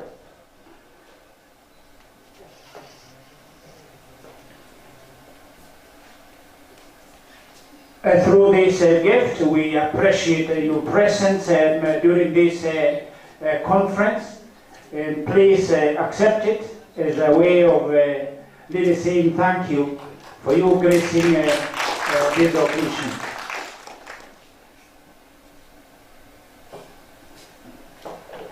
Again, in addition to that, I call Dr. Purity Mwendo to come forward. Again, through our gracious lady, Millicent, Purity, we give you this token as a way of appreciating you are coming for this conference. Please accept it.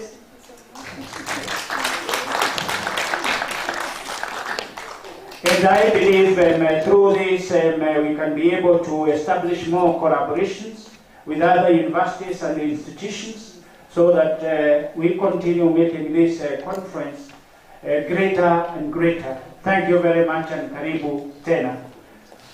Yes. If you've gotten 2 bags, then you can give one to the other one. Yes. Okay, we have a few other presentations to make, and we want to tide our space. We want to find out how many of the presenters who are here. Yes. We want to find out whether Sophia Nyasore is around. She around? Please show by waving your hand. Sophia. We want to find out whether Rachel Gashoga is around.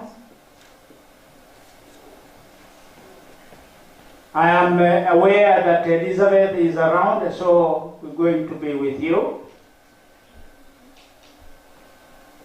Do we have Winfred Karimi? Winfred Karimi. Okay. Jacob Anampio, are you around? Yes, I can see you, sir. And finally, whether Faith Kanana is around. Faith? Good. With that, we've got about 4 presentations to go. And to kick us off for this interlude, or this period, is Dr. Mary Joy, who is going to share with us their work. And Mary Joy, you can start. Okay, thank you, Professor Mushiri. Good afternoon. Okay, my name is Dr. Meru Kaimuri. I'll be sharing some work from a project that we're doing from the School of Nursing, and I'll be presenting on behalf of the lead team, that is Professor Naomi Mosia and Caroline Karani and myself. And this work is based on what we do at the School of Nursing, because half of the curriculum is practical and clinical based, and then the other half is theory based. And therefore that tells you our students spend almost half of their time away in the clinical placements or in the facilities. And the facilities that we use are those within our county. And that is why this case study is based within the Meru County and the health facilities that we specifically use for placement of our nursing students. And we know that mentorship in our context is not very well developed, because if you look at the models, the frameworks, even the guidelines that we tend to use in most of our facilities, and even in our schools of nursing, we borrow them from the developed world. And you know the differences in terms of resources, the type of hospitals they use. You find universities, they are associated or they own hospitals, which is a bit different from our setting because we have resource constraints. And for those, to start us off, for those who may not know what mentorship is, especially in nursing, this one is a process where you take a student through from the time they come here until they're able, for example, to do a simple procedure like injecting a medication. And you see it is a process because you begin by the student will first of all observe when somebody who is qualified is doing it, then they'll do under supervision until the time they're able to do it by themselves. And therefore you find the mentorship process is a collaboration between the student, who is a very important stakeholder, the nurse mentors that we have in the hospitals, and then of course the faculty. So that's why it is a triad. And you know that in our universities, especially the young universities, we are disadvantaged because most of the time we have to transport our students very far away for this clinical placement because we don't own the hospitals. So what we do is just having memorandums of understanding. We are not as privileged as, for example, Moi University or Nairobi University that have a facility with very close to their training or their school. And of course, we know what is happening within our country. The demand for nurses is very, very high, and therefore the student numbers are increasing, but the health facilities are the same ones. Yeah. For example, when the BSc nursing started in Meru, we were using Meru Level 5, which is now our referral hospital. That was one school that was using, then plus KMTC. But now if you go to Meru Hospital, you find more than 20 institutions are using the same facility. So that tells you have issues of congestions because of the increasing numbers. And then of course our regulator with the Nursing Council expects that for every hospital, they have to identify nurse clinical mentors who are supposed to be mentoring students. And then the expectation is nurses are able to play the dual roles. That means they are supposed to do their duties of caring for patients and at the same time mentor the students. And of course, we know with the shortages of nurses, which one will take precedence in that scenario. And therefore, in our project, we want to see if we can be able to develop an innovative clinical mentorship program so that we can see how we can come up with a program that is sensitive to our setting of where we have scarce resources. And then, of course, this one, the results I'm sharing, they are very preliminary results because it's an ongoing. We actually just started the project. So whatever I'm sharing is very, very preliminary at this point. And in terms of our methods, this framework should be able to explain what we are doing or what we intend to do. We have a 3-phase project, and the first one is more of a situation analysis or a baseline survey. And within this, we have 3 things that we want to do. And the first step is looking at the characteristics, profiles, and experiences, and perceptions of the nurse mentors, which we have done, but we have not completed. It's still ongoing. And then after that, because students are very key stakeholders, then we also look at the students. Yeah, because they're the ones who are being mentored. What are the experiences? What are the challenges? Where are the gaps? What are we doing well? What should we improve? And then, of course, we need to also get the perspectives of the faculty members. What are they facing on the ground? And, of course, we intend to look at all the universities within the former Eastern Province or Eastern region who have a school of nursing or who are offering nursing. And then once we have that information, we remember there's a developing concept of involvement of communities and involvement of persons in identifying the gaps, the problems, the strengths, and then Then collaborating with maybe the researchers and academia, co-developing or co-designing programs and interventions that are going to serve or address the needs and gaps that are being identified. So that is, once we get the information in phase 1, then we intend to have a clinical program in phase 2, and then of course in phase 3 we want to see the effectiveness of that project by tracking the mentees who have gone through the program. Some of the preliminary results that we have, in terms of years of experience as a nurse, you'll find that about 28% have been a nurse for 11 to 15 years. So if you look at those who have years of experience from 1 to 5 years, 6 to 10, those are about 34%. That tells you we have a very youthful nursing population in our hospitals. And you know the way the healthcare field works is those who are experienced mentor the less experienced, the older mentor the younger ones. And then in terms of levels of education, most of our nurses have a diploma in nursing. In terms of the number of years the nurses have stayed in the current unit or ward as a mentor, most of them, 76%, they have stayed there for 1 to 5 years. And in terms of experience mentoring students, since we are identified as mentors by their facilities, again, most of them say that they have stayed in that, they have mentored students for 1 to 5 years. In terms of clinical experience, we told them to rate their experience. And you can see 59% of them said that the experience is neutral.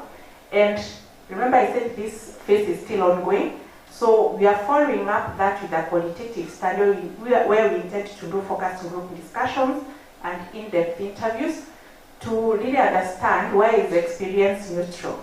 Because we from a nursing perspective, we thought that the experience should be easy because they are experienced than the nurses, than the student nurses that they are mentoring.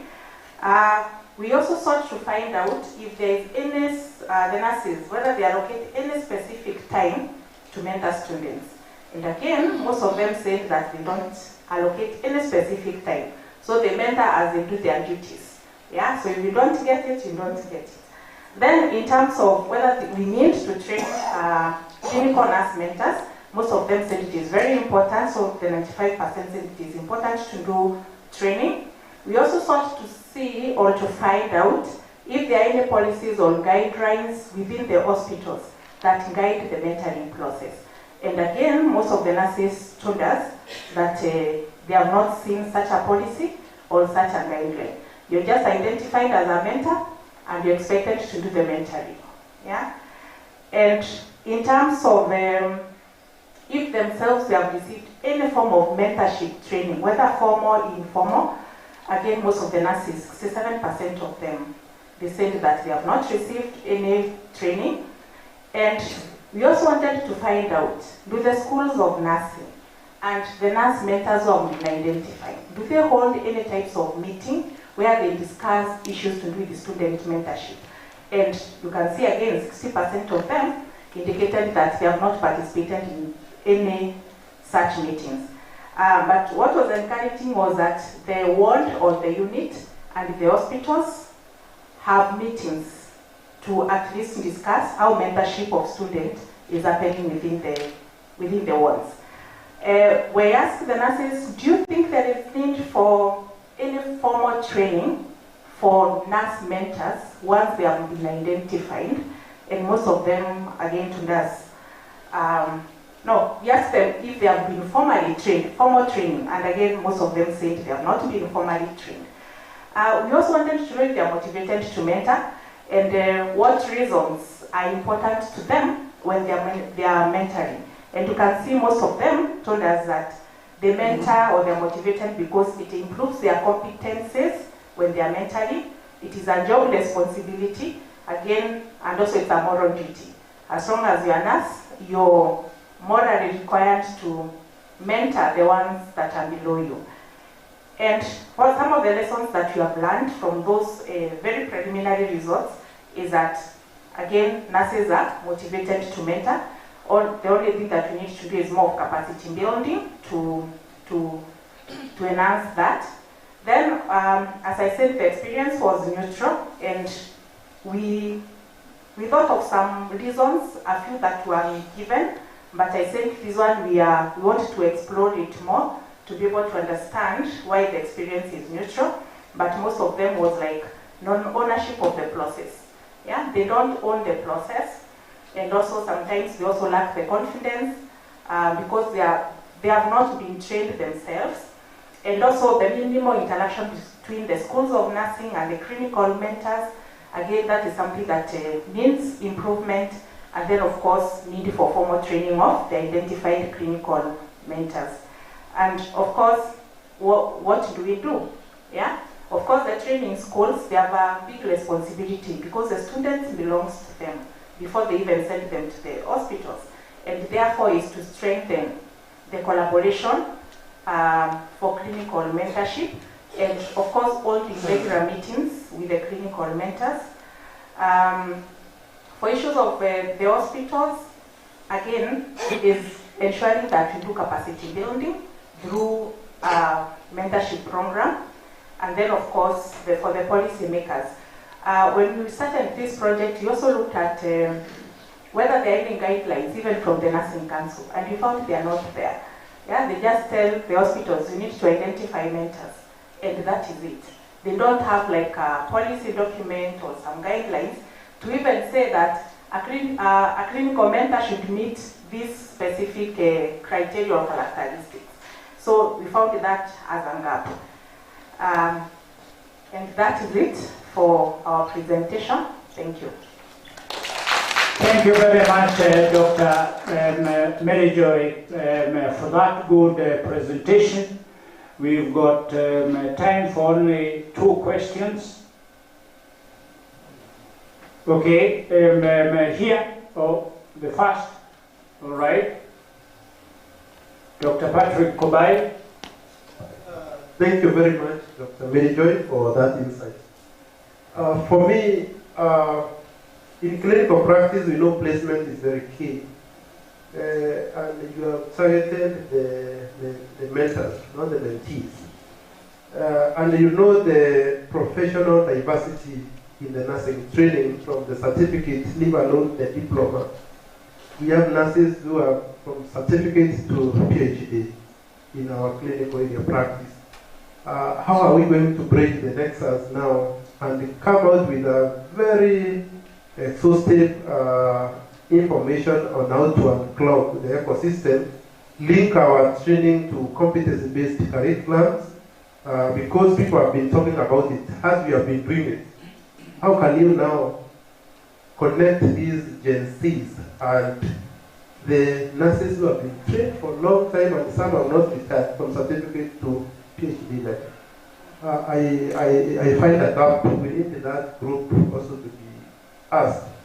How confident are you to be mentored by this person who is at a lower level, but they have enormous experience? Thank you.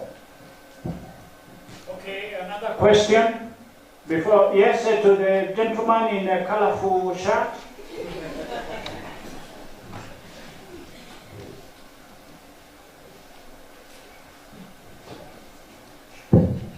Okay, thank you. Mine is just an input. I believe the project is at its beginning. I have a question, maybe consider later as you develop the project. There is the stress of the experience. Maybe at times you have to look to whom do you consider to be experienced? The one who has stayed in the work for a longer period, or the one who is more equipped with the knowledge and skills to perform?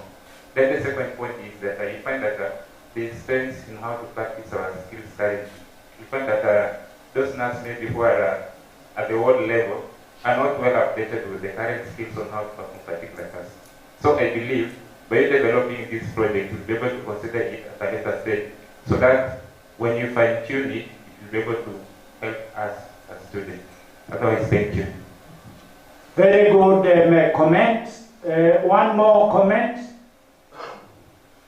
Yes, also, I don't want to say that. Yes.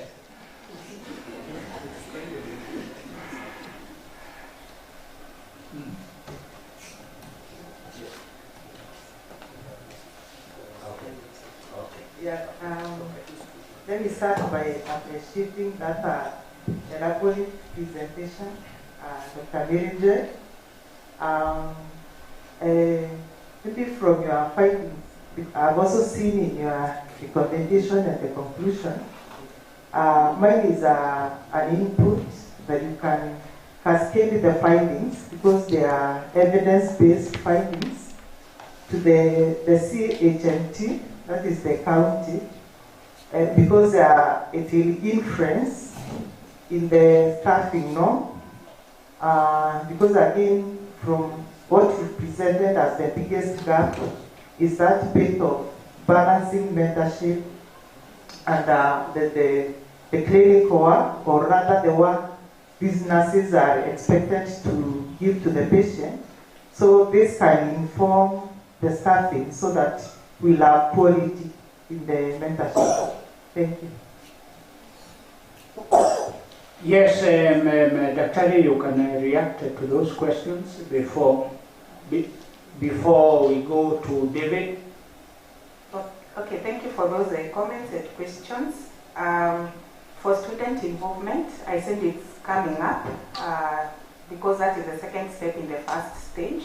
So we'll be doing that because the students are the biggest stakeholder when it comes to mentorship. Then a question was asked about you have nurses with certificates and diplomas and their involvement.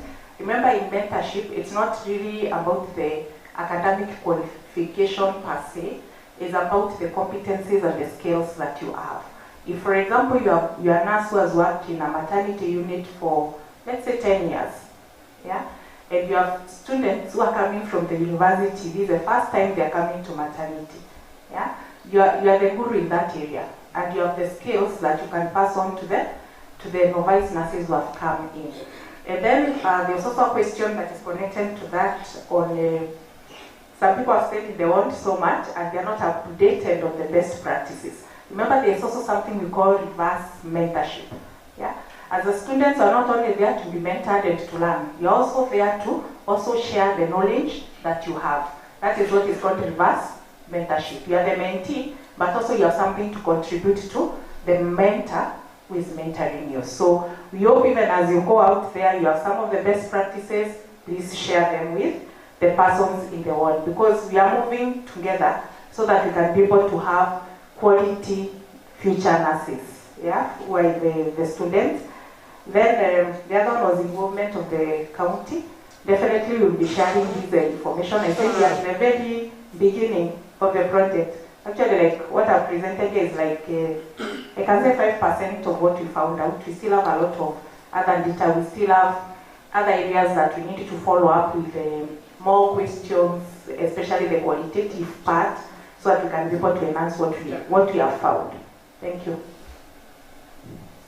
Okay, thank you very much for that good presentation. I think I have a student I'm supervising. I hope they could have mentioned it, that we are looking at the experiences of clinical experiences at the hospitals among those students who went through those processes. In this, I was requesting if it's possible for them to be included, because they, per se, I think they are looking at some variables which I think we can check and see whether you can consider them. I think you are one of the three of. I was expecting you to say that to be included in the study. And then when you are asking a question, that is what I was expecting you to ask. Yes. Yes? I expect you at this forum to be asking the same thing. Because it's almost the same thing that I think you are doing. I sent just a question, I think, and to request for them. Yeah. The beauty of conference and collaboration. And they have presented the proposal. Okay, so we look at the tool that you're using, and we can improve it so that we don't collect data twice. So you can pick what is relevant to you and pick what is relevant to us. So yes, you're welcome in the collaboration. Thank you very much for those exciting questions. Again, join me to appreciate Dr. Meru Kaimori for the bold presentation which she has given us about mentorship and experience. Now we'll move on. I will call upon my friend Elizabeth to come forward so that she can share research work with us. Again, because we are running short of time, kindly take exactly 10 minutes. And then after Elizabeth, I can see that there is somebody by the name Safwan. Is Safwan around? Okay, after Elizabeth, then we'll go to Jacob and Andrew. Keep on preparing your presentation. The floor is yours, Liz.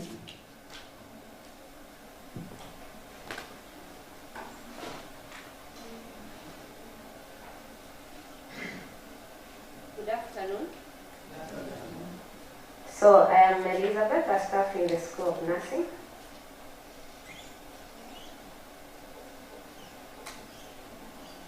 I will be presenting on some data I was able to find out after doing a research in Meru and teaching referral hospital. And I carried out the data on hypertensive patients, which is part of the cardiovascular diseases and the non-communicable diseases that we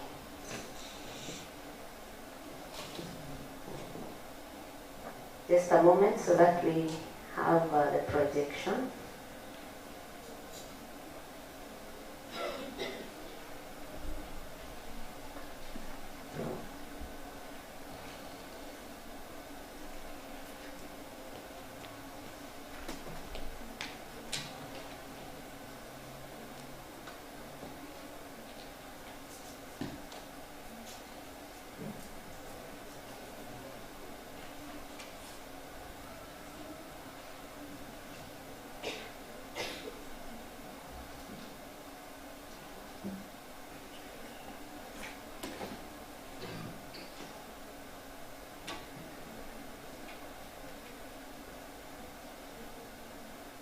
I think, Prof, we seem to be having some technical hitches and have someone else as we sort of. Okay, we can move to Jacob Anapio to give us his presentation as we sort out a technical issue with our computer.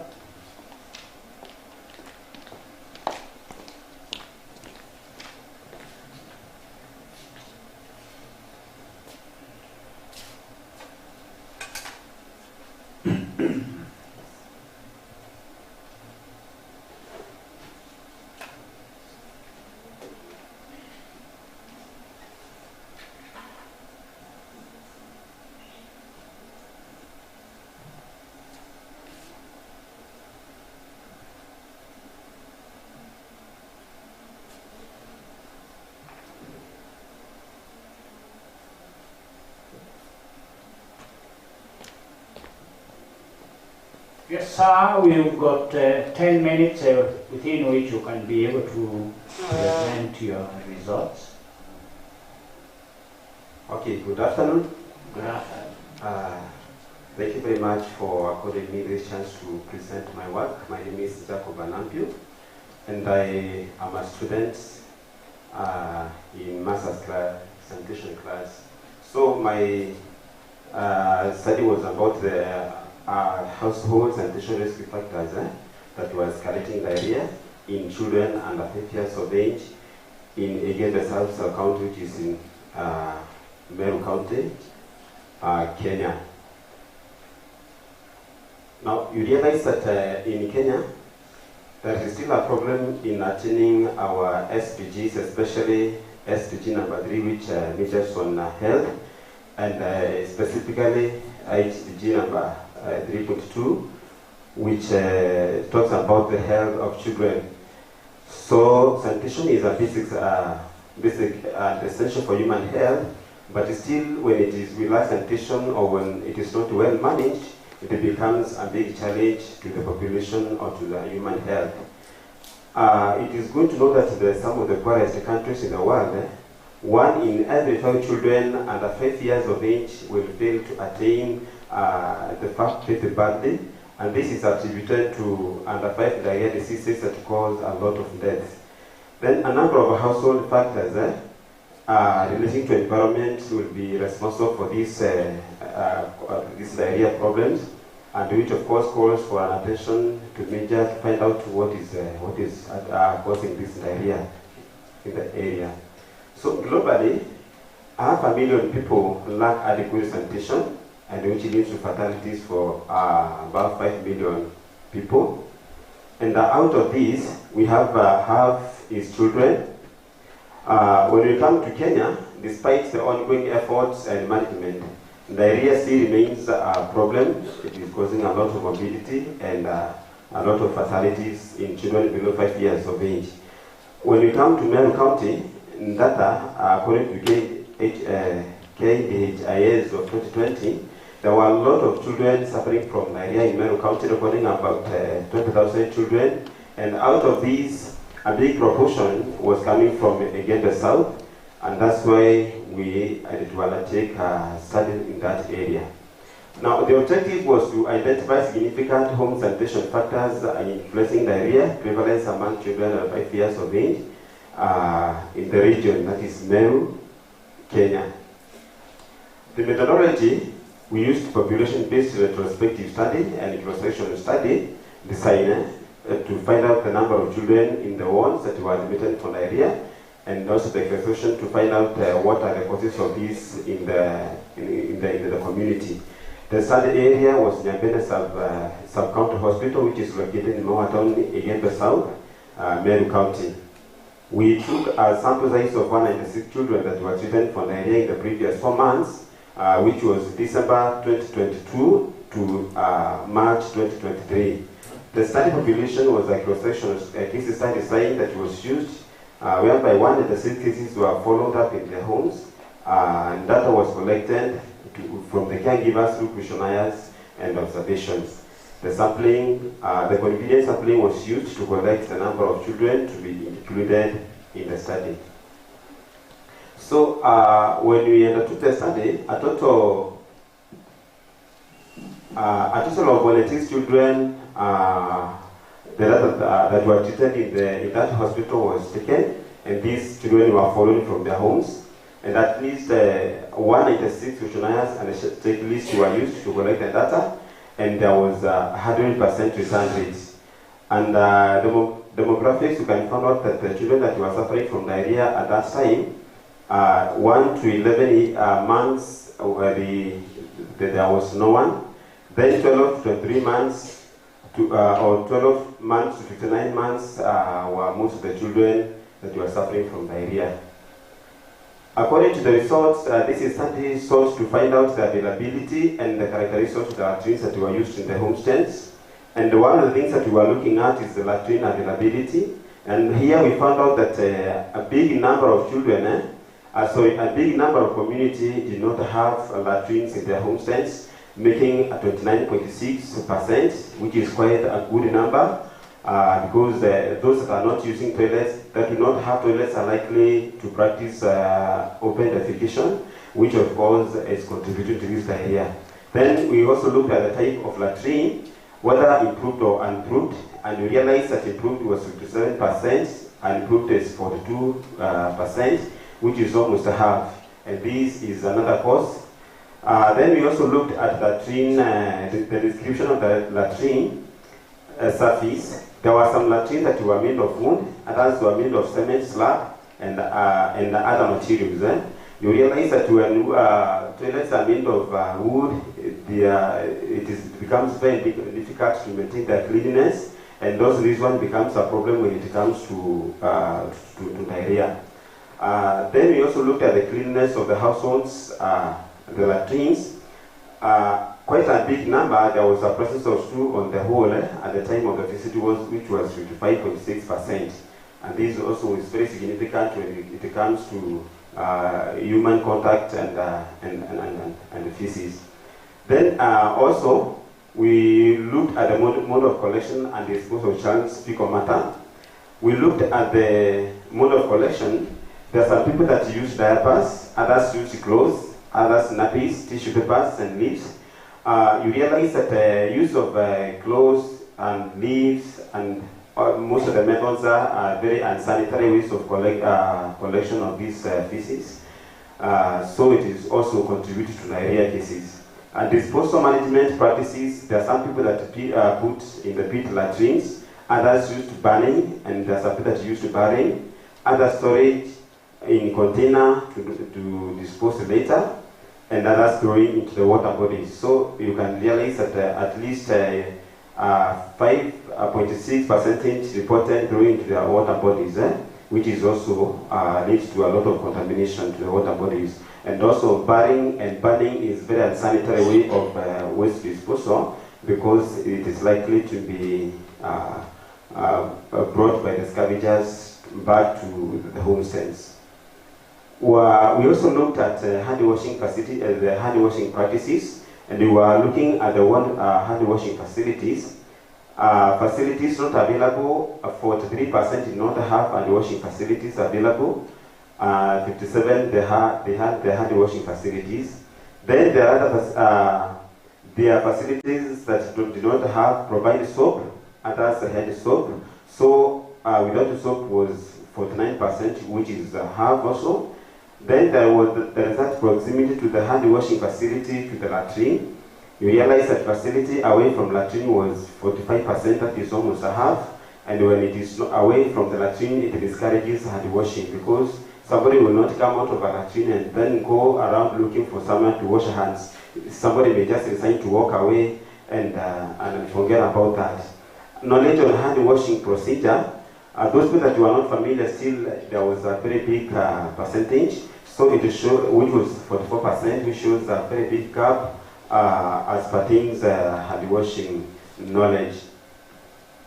So the findings of this study shown that a significant proportion of people, that is 42.3% of the households, and sanitation facilities that did not provide separation from waste, waste separation and human contact. And this one is in agreement with another study that was conducted in Nepal, which showed that improved sanitation is a major cause of diarrhea. Then it's also we also found out that more than half of the household latrines were not clean at the time of home visits. So there was availability. Availability of latrine not sufficient to separate human excreta from human contact, unless these latrines are well used. And this was found out by another researcher, who found out that ownership of the latrine facility does not guarantee health benefits unless the said facility is used effectively. So also research found out that the majority of the caregivers use light and sanitary child waste handling methods, just as we have found in the table. Then we have found out that the results suggest a gap in caregivers' hygiene practices around handling children feces, which also include poor hand washing practices. And also it agrees with the other researchers that found out that hand washing with soap and water removes bacteria, viruses, and parasites that cause diarrhea diseases. So in conclusion, basic sanitation is paramount in ensuring hygiene, excreta disposal, and clean and healthful environment within the households. Then it also came out that caregivers' hygiene practice, which is hand washing, is essential in prevention of childhood diarrhea. Also, open water sources, latrine overflow, and inadequate hand washing are significantly associated with unsafe drinking water. So the recommendations is that the county government of Meru should closely monitor proper use of sanitation facilities in all wards to ensure that each household has basic sanitation facilities. And then it is also good to network with the non-governmental organizations to sensitize caregivers on the importance of correct hand washing procedure and practice. The county government of Meru also should assess the safety of water sources to ensure that all water sources are free from fecal contamination. So thank you very much for listening to me. Thank you very much, Jacob, for the well-spoken presentation. We've got time for one or two questions. Yes, Dr. Peterson Warutere. Maybe as I get there. you can take me to the first table that you had on the results. Yeah, just there. I think just look at what you have in your the first observations you have available 138 and not available 58. So we expect from your results that we have got 58 homesteads that don't have a toilet facility. But then go to the third row where we have the description of the toilet floor. You can see we have 62 have wood, 122 they have cement. If you would add those two figures, we're already at 188. And those that were available were just 138. Can you see some discrepancy there? They were not available, 58 were not available, but now when the numbers go down, you discover that they were available. Because we are expecting the numbers would have totaled to at most 138. You get my point there? Yes. Yes, so that's one thing. Then again, when we go to the methods of disposal, I want to briefly, okay, I think it's one of the tables that follows, yeah, the methods of disposal. Yes, it's possible that we can add up those figures, we come to 196. But I would advise some of these methods may not be necessarily mutually exclusive. You can get somebody who can dispose using diapers, at the same time they can dispose using clothes. So it's like we may not mind if we had around 120, they were using diapers, we had 150, they were using clothes, not necessarily that these figures should be forced to add up to 196. You get my point? Yes. Unless you're asking which is the leading method of disposal. If it is any method, you may find people can use more than one method of disposal, and so I would think maybe these are not mutually exclusive. You can possibly try to look at that and you see whether there was more than one method of disposing. The other point is where you talked about away from. When you talk of there is a toilet facility and there is the place for hand washing, and you're using the word away, it's good. You know the word away is relative. Something can be 12 meters away, one can be 6 meters away, one can be just 1 meter away. I wish you defined what you meant by the word away, so that we'll be able to tell the distance, especially if you can use the distance from the facility up to the washing place. And then the last one is the conclusions and recommendations. I would wish out of maybe the 3 objectives that you had, let each objective come up with a conclusion and a recommendation.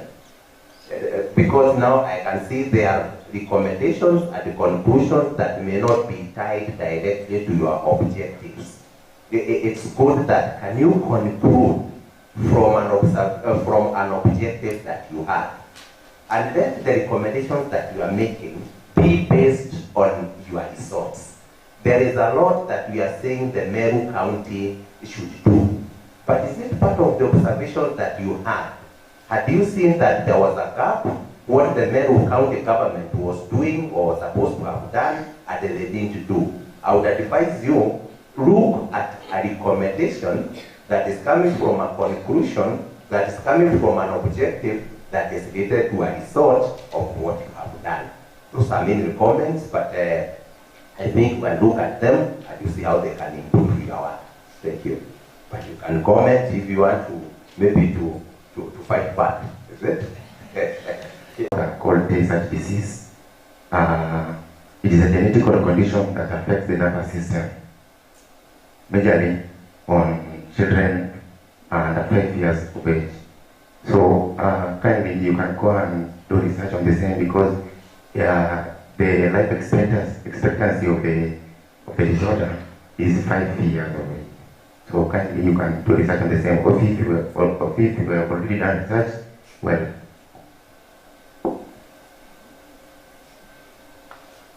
Thank you, sir. Can you please remove your cap?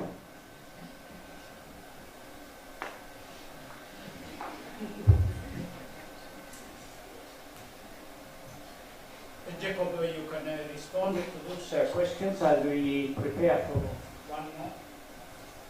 Okay,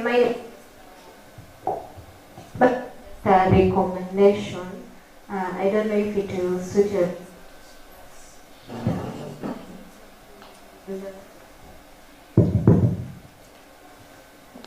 If you will involve I'm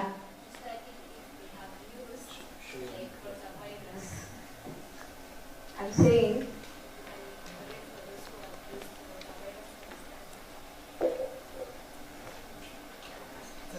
Okay, thank you very much. I think we can start. I can start with the last comment about rotavirus. It is also included here because these are just a fraction of my research that I had taken for this manuscript. So there is other more resources that are not presented here. So it is also available. Then number two, for the sum of the toilets, maybe there was an oversight when I was doing the addition, or maybe a typing error. But the main research has the right figures. But I'll take a note and I'll just make a correction for that. For the availability of the latrine, I didn't consider putting the distances because we thought that when the hand washing facility is not around the toilet, it is not there. So that is what we had not put in mind, that we can consider the distance, because we thought when it is not around the toilet, maybe it will be difficult for someone to get looking for it and then wash hands. That was the thinking. But also that one, I think is a good comment. I can include that one in future. Thank you very much. Okay, let us appreciate Jacob Anampio for the good presentation. And we now want to call our last speaker before we can open the floor for the discussion of the two sessions presentations. Elizabeth, are you ready?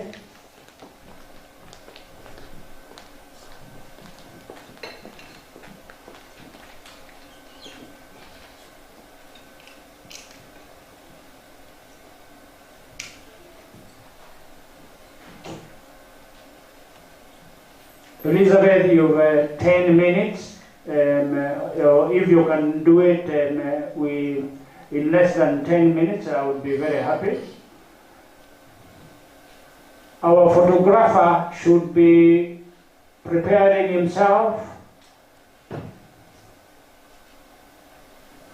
Good.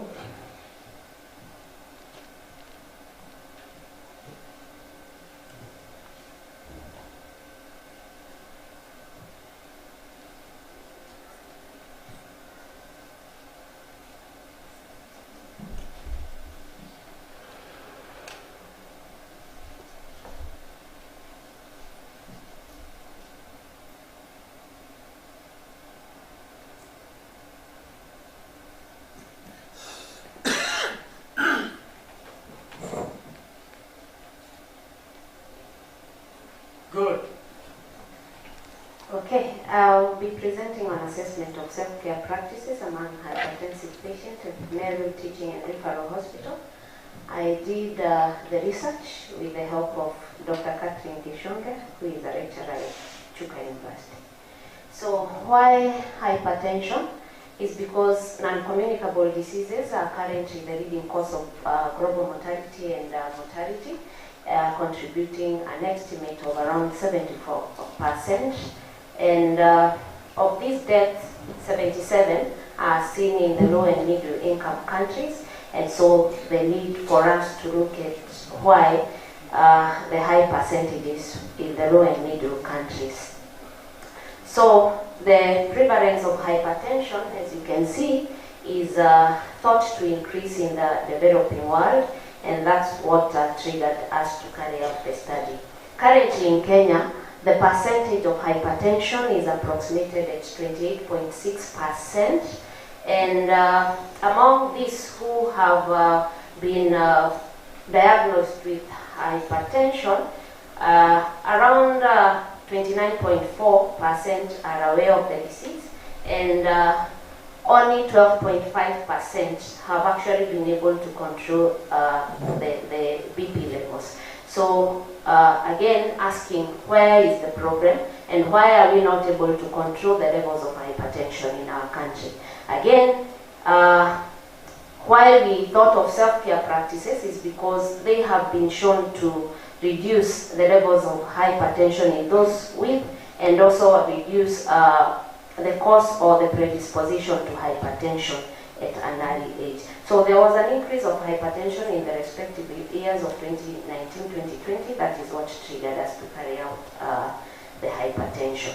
So the study included 75 patients in the medical outpatient clinic in Meru level 5. So the objective, or the specific objective for us, is to investigate the self-care practices. So the results is that among those that we were able to interview or to through a structured questionnaire, 52 of them, percent of them were women, and the rest were men. The mid-age of the participants, you can see it was above 50 years.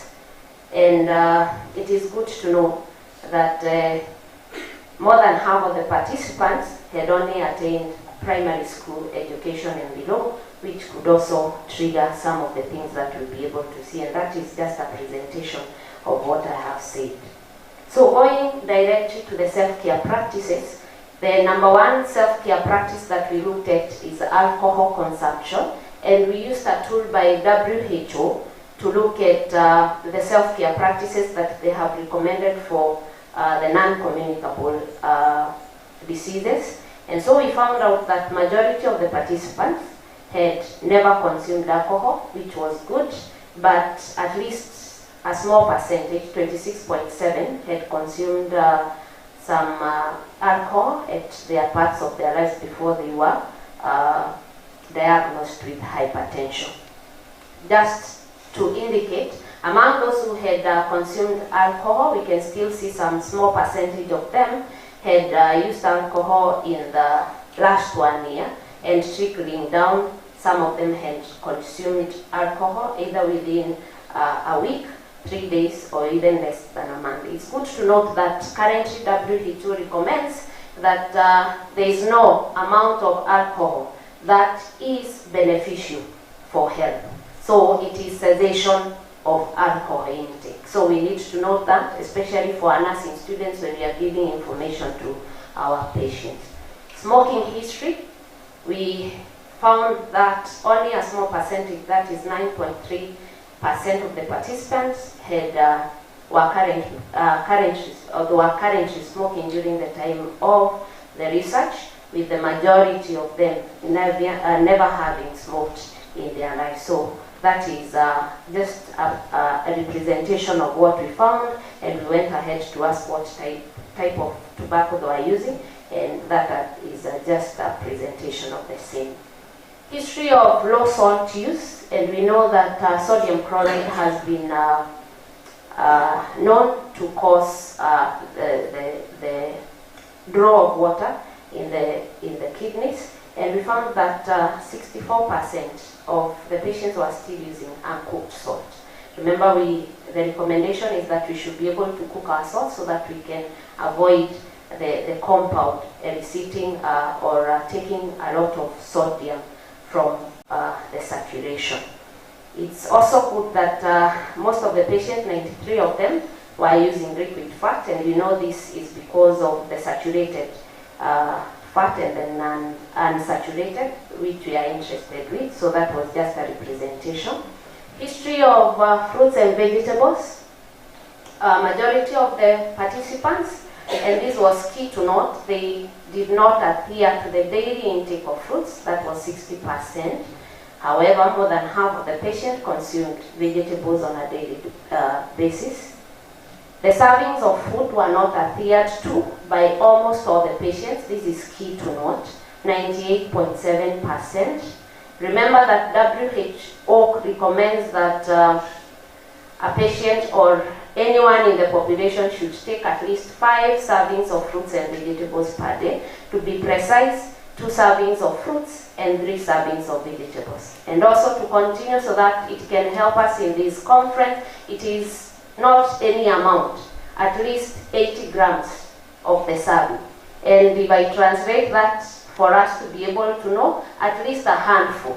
80 grams we measured so that we are able to tell our patient how much, at least a handful of fruits or a serving of vegetables. So you realize that fruits and vegetables have been shown to improve hypertension by the several things I have put there. And so it was something to note that most or almost all the patients were not able to adhere to that. So what were the conclusions? The physical activity, majority of them were able to perform moderate to vigorous activity, again, which is recommended by WHO. So the conclusion is that above, most of the patients were above average, or we had above average adherence to self-care practices among the hypertensive patients, but many of the participants or the patients were still consuming groceries and did not take recommended servings of fruits and vegetables in a day. So what were our recommendations? That the healthcare workers to continually educate the patients on the self-care strategies that will help them control their blood pressure. And also we recommend that a research should be done which should have an educational component and also a longitudinal study so that we can see whether there are changes of this, which again we have taken up with the same person, and we want to carry out that study not only in Meru but also in the nearby Isiolo County. So maybe just a takeaway home for us, these self-care practices are not only for hypertensive patients but also for the general population, so that we also are not predisposing ourselves to the non-communicable diseases. And I remember our Dr. Mwendo just said that non-communicable diseases are also contributing to mental health. So thank you. Thank you very much, Elise, for that great presentation. Let us appreciate her more. Now we can ask one or two questions or comments. Yes, Dr. Patrick Kobai, one of them. Then there is a gentleman in blue. Thank you, Elizabeth, for that good presentation. Mine is a comment. There was a sweeping statement that there is no benefit of alcohol. I'm not paid by KBL or any other company, but I just want to say for hypertensives, if you are hypertensive, there is no benefit of taking alcohol because it will not lower the blood pressure, but not across all the courts. Thank you. Okay, the gentleman in blue. Okay, thank you very much. I'm Ogola Pius from School of Nursing. So the first question has been mentioned. I was interested to dispute the health benefit of alcohol. Another thing, I'm interested to know the tool that you used in assessment of alcohol consumption, because there are several tools like cage assessment questionnaire, we have the audit, and any other tool. I believe I can respond to the two questions. Yes, go ahead. So I am using the WHO recommendations, Dr. Kubai, and currently they are saying they used to give an average amount of what you can take in a day, but currently they are saying that they have not found out any benefits of alcohol at any amount, and so what they can advise so that we don't get cardiovascular diseases, then it is cessation. So that is the current information by WHO. So I think it's because of researches, so we can adhere to the guidelines. The second question was about the tool. I have said I adopted a questionnaire from WHO for the non-communicable diseases. So you can always look at that questionnaire. It is available as a PDF. There are many parts of the questionnaire, the physical measurements and the self-care practices. So that is what we use because it is a standard tool that has been used in the past. Thank you. Thank you very much. I will bring this to a close. We're going to have 5 minutes so that all of us can reflect on the various presentations that have been made between session 1 and session 2. So let me call upon our guest speakers as well as those who presented to be ready for any questions. And if there is anybody who may be having a very burning question, then this group can give you a response. Okay, I will start with Liz. I had a burning question because you said some things which were very encouraging. You said that if you use salt is not good, sodium chloride. And you give a distinction of 2 types of salt, cooked salt and uncooked salt. Now, if you look at our culture, you realize the majority of us have been using choma. And choma goes very well with uncooked salt. Does it mean that if we cook our meat with salt, that salt would not really have a bad effect, particularly on hypertension? And maybe a comment on choma and uncooked, choma and uncooked salt. Maybe just taking us back to our little chemistry that we know is that heat. Remember, the cooking is about heat and the breaking of the bonds. So if we are able to disintegrate the bond of sodium chloride to have only sodium and chloride, then we are not able to draw water back. Yes. Yes, I can see Daktari is very keen on getting to know this cooked salt. I want to support her in one area, but I also want to dispute her. Okay. Like now, the cooking of salt.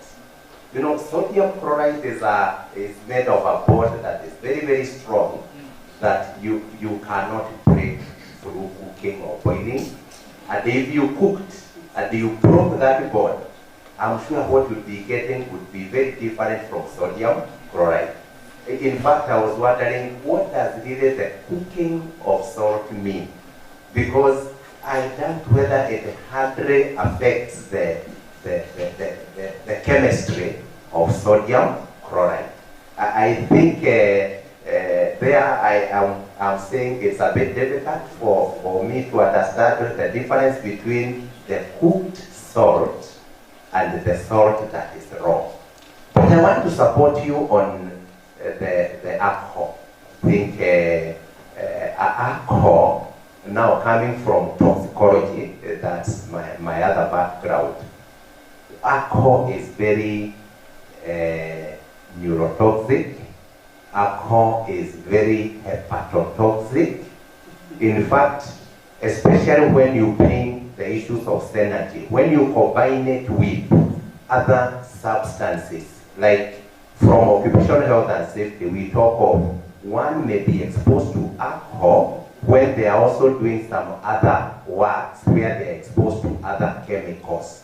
In so doing, it brings in synergy, where you get a lot of destruction that comes to the liver, that comes to the brain. And so I want to agree with you that much as we might be having some benefits that come from alcohol, risk analysis, if it is done on that, that's where we would agree with you that alcohol, I would agree with what WHO has said.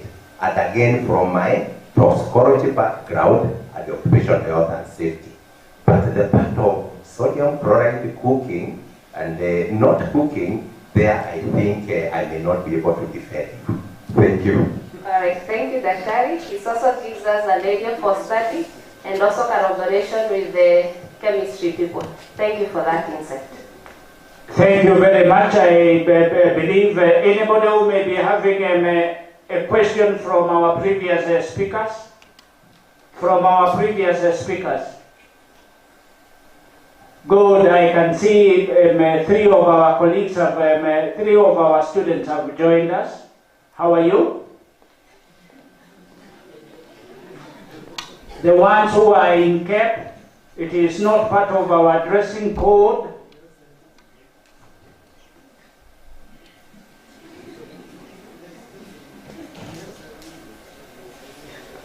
Okay, with that, because it is already 1 o'clock, I think we can say once we meet in the afternoon, we can ask any other question that we may be having. So may I call upon our guest speakers to come forward so that the rest of us, we can join them and take a group photo. Okay, Kobai says I'm not a good organizer. No, I didn't say that. Silichwa, all these who are here, the faculty members, please come here in front. We want to do a photo for our 2 schools, and this will be a memorable thing for you. Please, all faculty members and the students, you come near. Step back, step ahead of your seat. Quickly, so that we can go for lunch. And we have a guest speaker who is waiting online from Canada. Please, Prof. Let's take it from this side, let's take it from this side. Oh, yes. We are taking the first one this side. Please come here. Please be obedient. There are people behind there and they are not very obedient.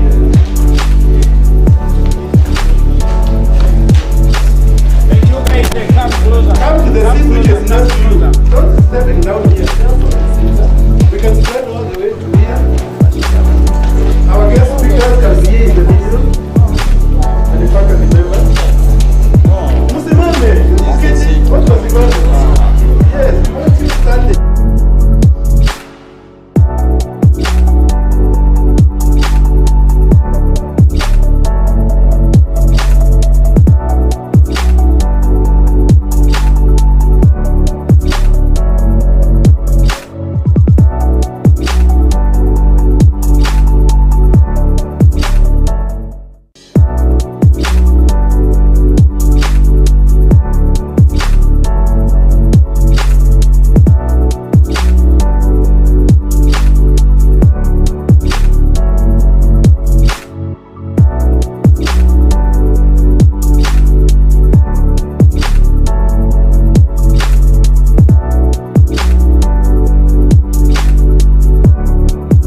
conference has been going well so far.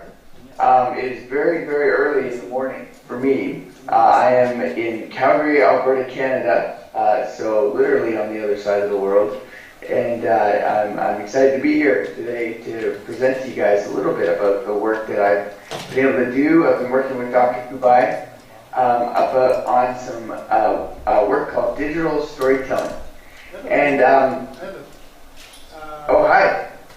Let me do a brief introduction, then we start off. Okay, sorry. I got the message that I should start. Thank you very much. So, ladies and gentlemen, we are very happy today to have one of our guest speakers all the way from western part of Canada.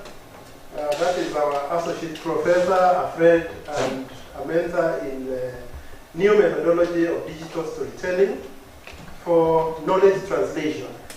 We are looking forward to getting insights on how we can apply this new methodology of digital storytelling in our research work and in other activities. Professor Mike Lang works with the School of Nursing. He has been able to help in implementation of a lot of projects in Uganda, working with the micro research team and the university, the Barara University of Science and Technology. He has been able to train a lot of digital storytellers across Africa and in Kenya specifically. We are a cohort of around 3 universities, 5 institutions. That is Kabarak University, Meru University of Science and Technology. We also have Kenya Medical Training College and a few other universities, but they have not all taken off. Among the aspects of his work is that he adopts digital media, images, and ICT technology to deliver research information and to demystify research, of course, among the communities. The digital stories are usually 3 to 4 minute stories, and he is going to elaborate how this research methodology or the new qualitative method can be used in research. So let's help all our members come up and we welcome you to start off. Prof. Thank you. Great, thanks, Dr. Kubai. Sorry I started off. I wasn't sure. Like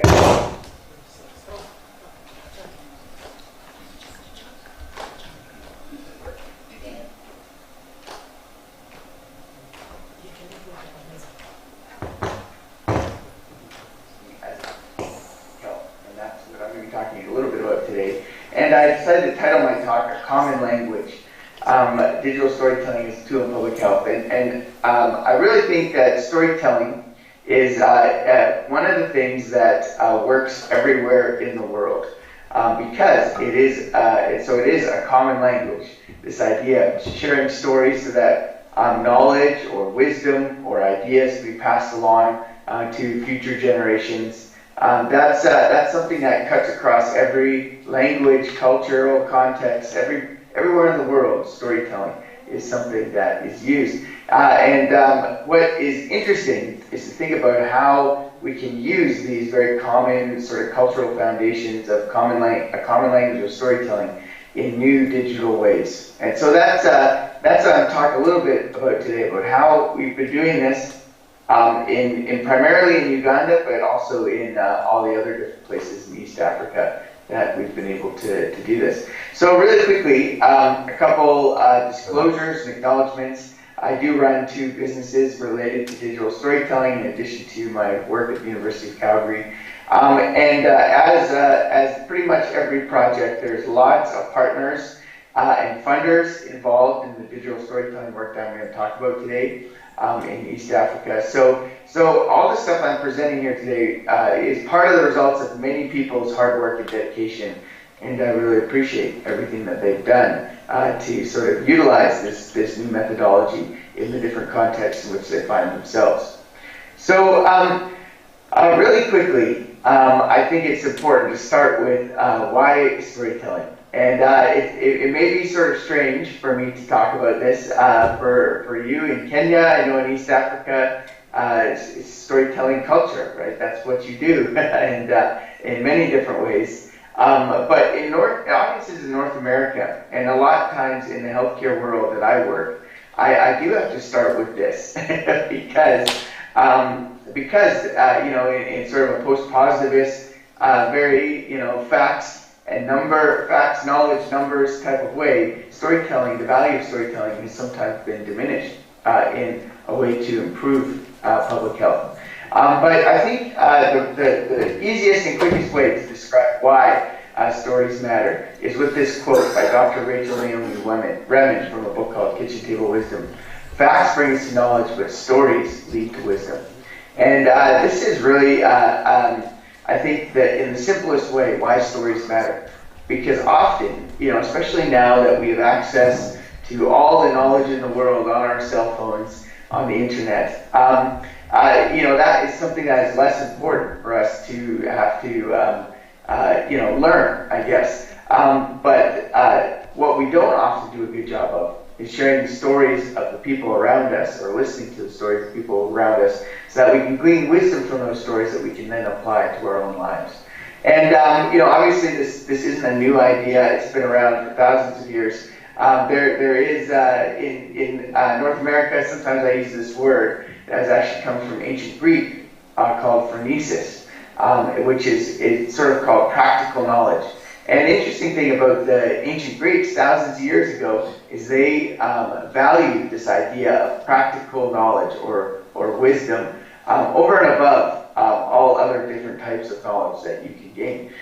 They understood that knowing how to do the right thing in the right moment matters, and that learning how others have done it is one of the best ways to be able to do that. So the wisdom, this is what we're working on in when we do digital storytelling.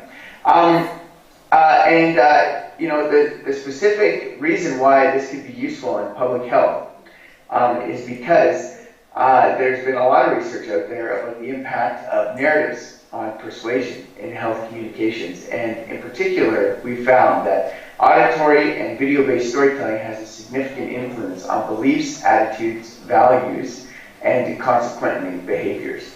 So if we'd like to change health behaviors, we need to change people's beliefs, attitudes, and values. And the best way to do that is actually through stories, not as much through knowledge. And so there's obviously in stories, there's lots of facts and knowledge that is transmitted to the audience. But what's interesting about storytelling is it ties emotion to the facts and the knowledge.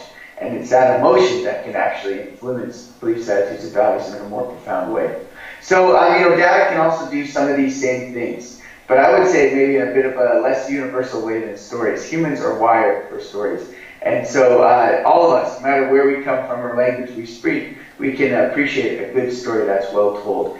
And that's the goal with digital storytelling, is to find ways to tell health stories in ways that people want to engage with and want to change behaviors based on. The photo on the screen there is a photo of the very first screening that I got to do in Uganda. We created digital stories about health topics, and then we invited a bunch of students from nursing, medicine, and I think the gender study department. And you can see there, it's quite late at night. We invited them to come on a Friday night at 5 p.m. To watch stories, and I didn't think anyone would come. And all those people in the room came, and not only did they come, we had to kick them out at 11 p.m. Because they were loving the stories and the conversation so much that eventually I was starting to fall asleep. So they said, we better shut it down, or else Dr. Mike's going to fall asleep. So you know, you can see just in that little example there how valuable this can be for all sorts of different environments, especially in your context at Meru University, in educational environments as well. So I think before I talk a little bit more about digital storytelling, we should watch one. It's time for a story. And this one was one of the first stories we actually by a man named Kenneth. And we actually watched it in that screening that that photo of that screen with the students. And I'll refer back to this a few times throughout the presentation so that you can learn a little bit more about the process from start to finish, and as well as some of the outcomes of sharing the story. So I'll come back and let you know afterwards what happened with Kenneth's story. But I want to share it with you first so you can see what it is. One thing we always encourage people to do as they're watching a digital story is to think about what resonates with them.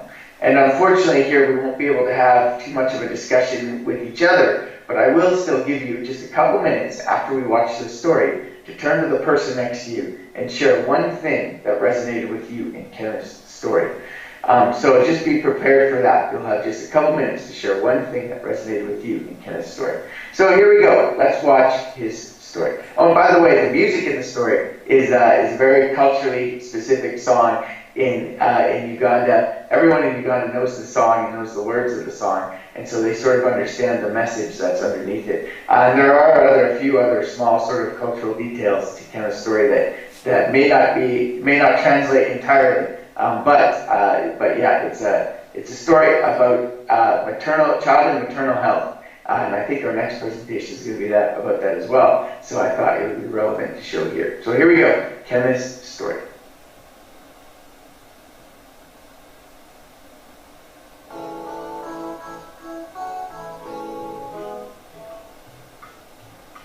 In our village, death rates of pregnant women in labor and their babies were so high. The distance to the health facility is very far, and some mothers have no transport plan to these facilities. Cultural beliefs of home deliveries, influence of mothers-in-law, friends, and poverty. Lacking maternity dresses and clothes for which to receive their newborn babies hindered expecting mothers to use health facilities. Besides, health workers in the area were very few to do the required mobilization and sensitization of mothers.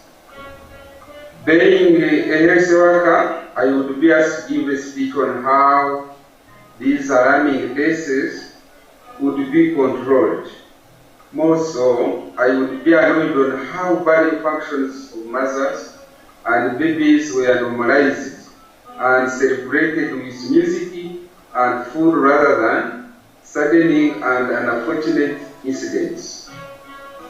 So, following the government health program, together with other health workers in the district, I got training of trainers in facility skills involve community health workers who fill the gaps in service delivery, address maternal, newborn, and child health care. This is when I saw my dream of changing and reducing death rates becoming visible.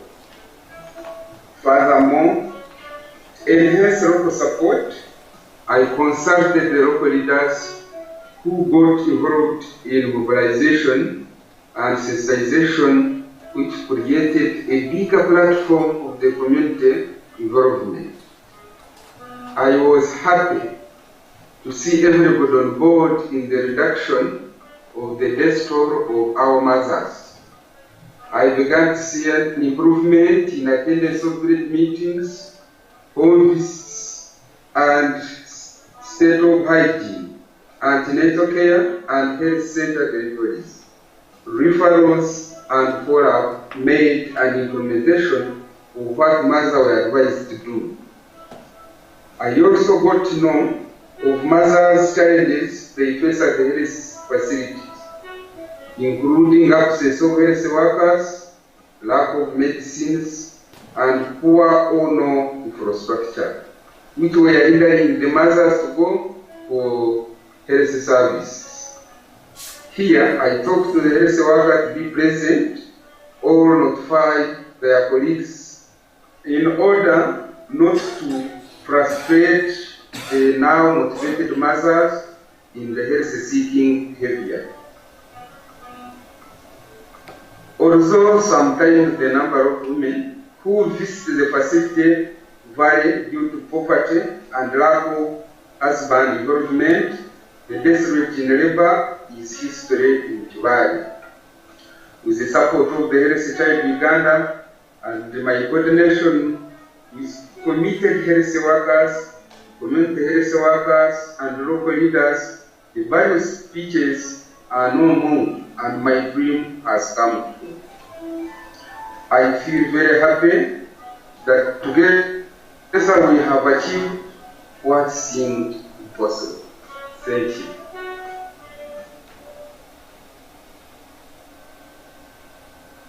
Right, here we go. Kenneth's story. It's important to note Kenneth had zero background in any technology. He'd never made anything like this before, and so it sort of shows anyone can do this, right? If they have the right support through the process, anyone can make a digital story.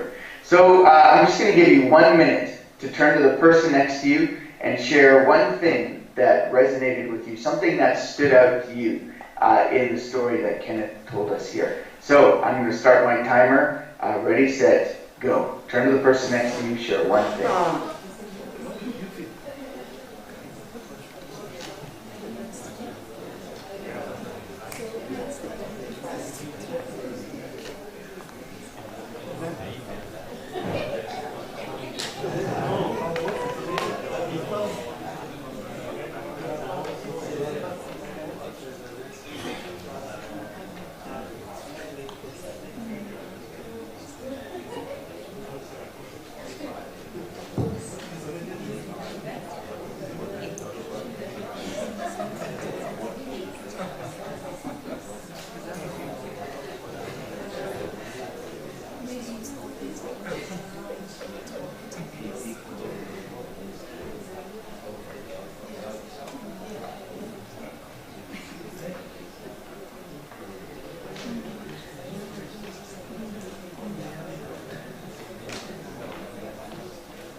Okay, all right, that was 1 minute.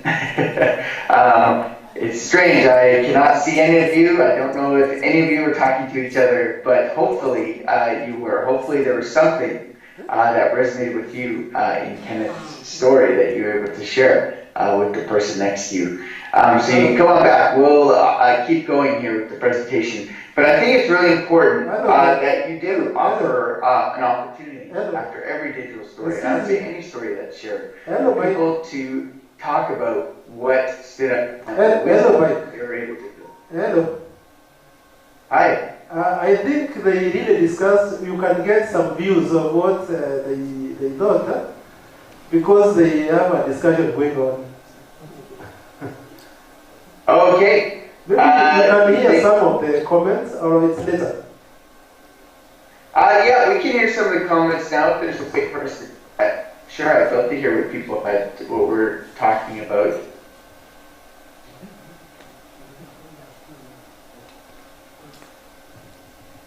Mike? Yes.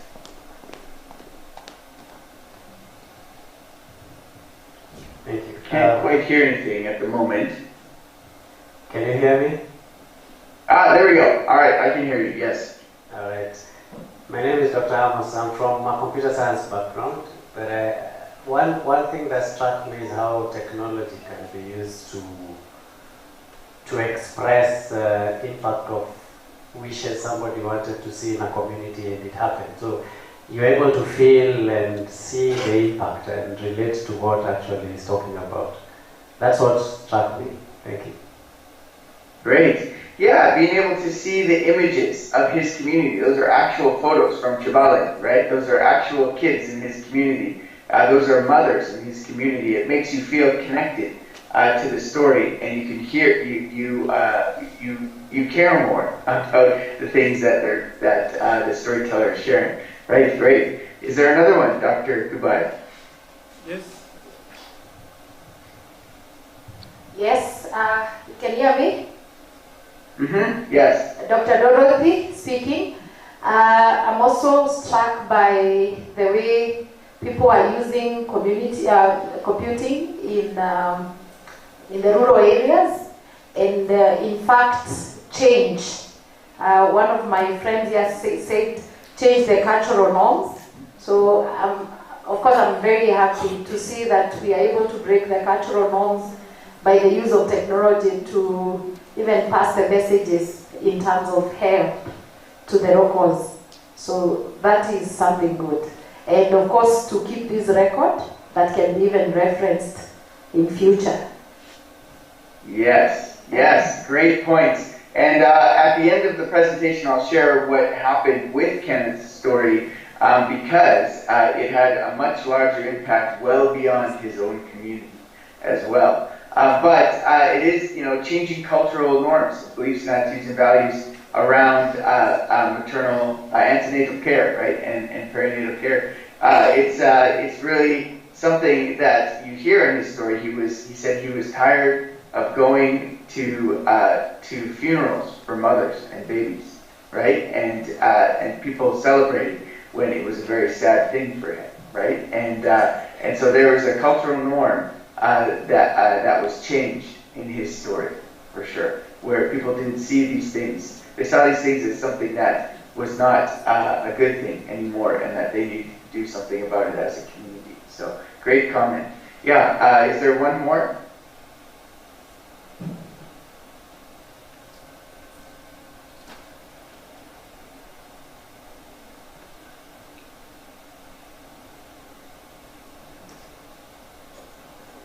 Dr. Kubai, is there one more? I think we proceed. Okay, all right, great. Great, well thank you. I'm glad that I got to talk with you guys a little bit. It is a little strange doing this without being able to see or hear anyone, so thank you for taking that time to share what resonated with you. We're gonna keep going here and jump into a little bit more about how the digital stories are made, but just so you know where we're gonna go for the next just 10 minutes here. We're talking a little bit about the digital storytelling framework that we use to facilitate the creation of these stories. We might touch really briefly on some ethical principles, some challenges, modifications that can arise as you're working on digital stories, and then finally, just a final thought there. So the first thing I wanted to touch on here, and this came directly out of my PhD work and sort of is the foundation for the DST facilitation training that I developed and I deliver in partnership with MUST University in Uganda. So there's the other MUST in East Africa, and it's sort of something that I created out of my PhD work because we needed something that needed to be very fluid and flexible as we created these stories and not formulaic. And so there's really just 4 phases, as I call them, or buckets of activity that you need to accomplish in order to sort of create a digital story like what we saw here.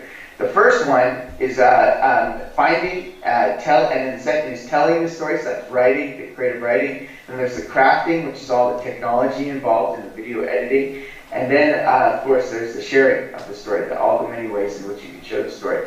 The finding a story, we'll talk about in a minute, is also a very important part of the process, being able to find meaningful stories in the communities you work with that can change beliefs, attitudes, and values in some way or another. The most important part of sort of these 4 phases, and I have a couple of citations on the screen. One of them describes the 4 phases at a high level. The other one talks about using storytelling as a knowledge translation intervention for health promoting behavior change that I was also a part of. So I can share those afterwards, but if we need. But the main thing I would say that is really important to keep in mind here is that there is a form to digital storytelling, but there is no formula. There's many different ways to create these things that can then be used in the public, but there is a form to it. There's sort of a process or an approach that can be taken to make sure that these stories are really compelling and that they can achieve what we hope they can achieve. So the first phase is finding the story. And here, a couple of the things I talk about in my trainings is about listening deeply and following leads. And this is really important. Sometimes I say all good stories are guided by lightning, right? You as a health researcher, as a health professional, you're listening to someone telling you about their life or about their experience, and all of a sudden there's a lightning strike moment, right? Where all of a sudden you're like, whoa, that was different, that was new or unique, or that's something I hadn't heard before, that's something that maybe we could change. And so when you have that lightning strike moment, being sensitive to that and then following those leads, right? And saying, so why did you say that, right? Why was this difficult for you? You know, what about that could change so it could be different? And so all good stories are guided by lightning. That's the first thing to think about when you're looking for stories that you can use for public health. The next one there is finding what I call the third thing. And the third thing is what connects the different moments of our lives. And for a lot of people, as they're telling you about their life, it's just sort of this linear, this happened and this happened and this happened. But underneath all of those events, there's usually a third thing, or sometimes you call them a theme, that needs to be sort of drawn out by the facilitator as you're sort of gathering stories from them. Not unlike any qualitative research interviewing skills, right? These are where you pull in your qualitative research hat and you try and use those skills to find the stories in the community that you think could change beliefs, attitudes, and values. The main thing about this is often when you're trying to work with people, you start with a moment and then ask why until you have a story. And so for Kenneth, I asked Kenneth, you know, what was one moment for you related to child and maternal health that was really important? And he said, I was asked to speak at a funeral yesterday for a mother and a baby, and I did not want to be there speaking about it because I didn't think that death should have happened, right? It wasn't something I was happy about, right? So that was a moment. And so then from that moment, I kept asking, well, why? You know, are you asked a lot? And he said, yes, I was asked a lot, you know. And then I asked, you know, well, how have things changed in the community? He said, well, we have done a lot of work, and we've come a long way. So you can see how the story starts to develop when you start with a moment and ask why until you have a story. For telling the story, this is the phase where you're writing, right? We call it creative screenwriting. You're writing for the screen. And so there's lots of different tips and tools you can use as you're doing that. First one is using metaphor and imagery. Obviously, metaphor is a really powerful way that people have been using and communicating wisdom for thousands of years. And the imagery you can use to also communicate a lot. In Kenneth's story, you saw there was lots of images of the coffins, right? There was also images of the long roads, right? Because of the long road that it's been for him to improve child and maternal health in his own community. So there's lots of different metaphors that he chose to use that enhances our connection and our understanding of the story.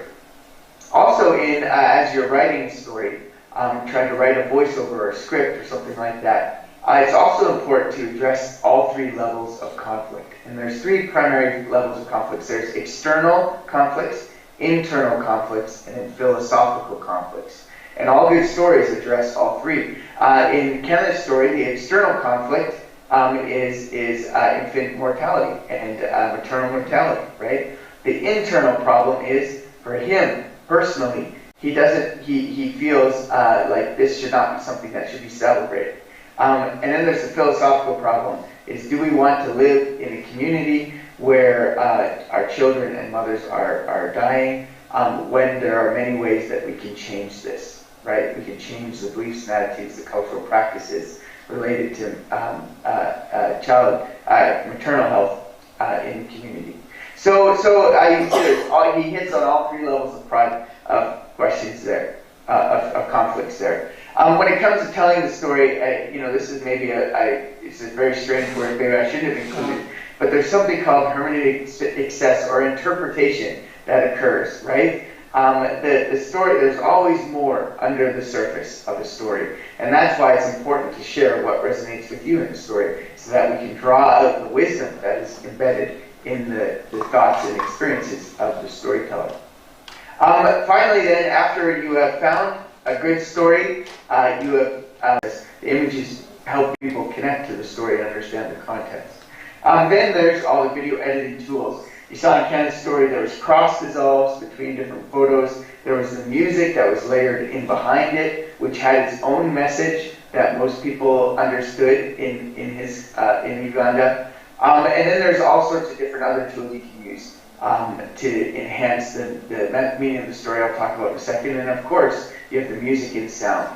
And so it's using these digital tools, these video editing tools, to tell the story in the most meaningful way.